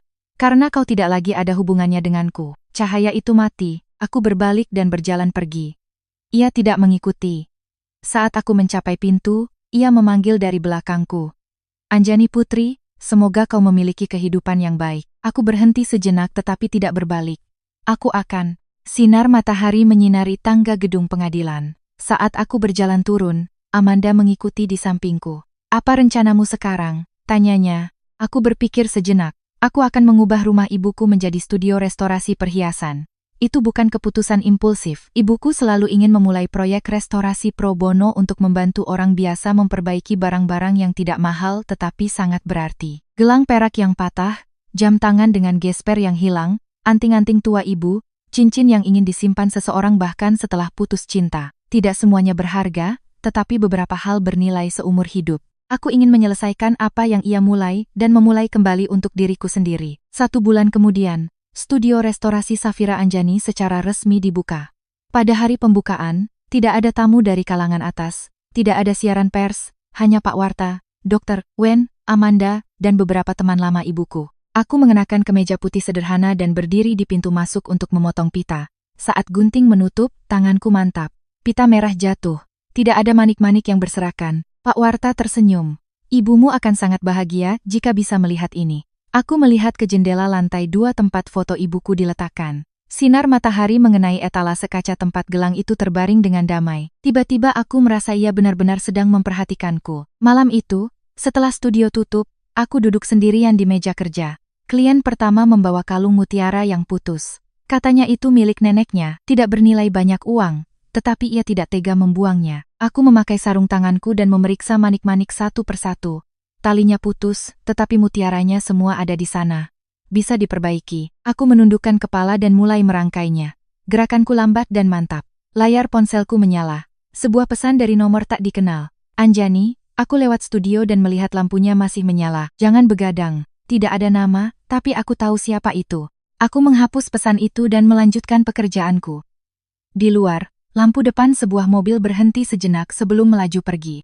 Aku tidak mendongak. Beberapa orang memang ditakdirkan untuk tetap berada di luar jendela. Dan aku akhirnya bukan lagi orang yang akan meninggalkan segalanya demi lampu depan di larut malam. Sudah larut malam ketika mutiara terakhir dirangkai.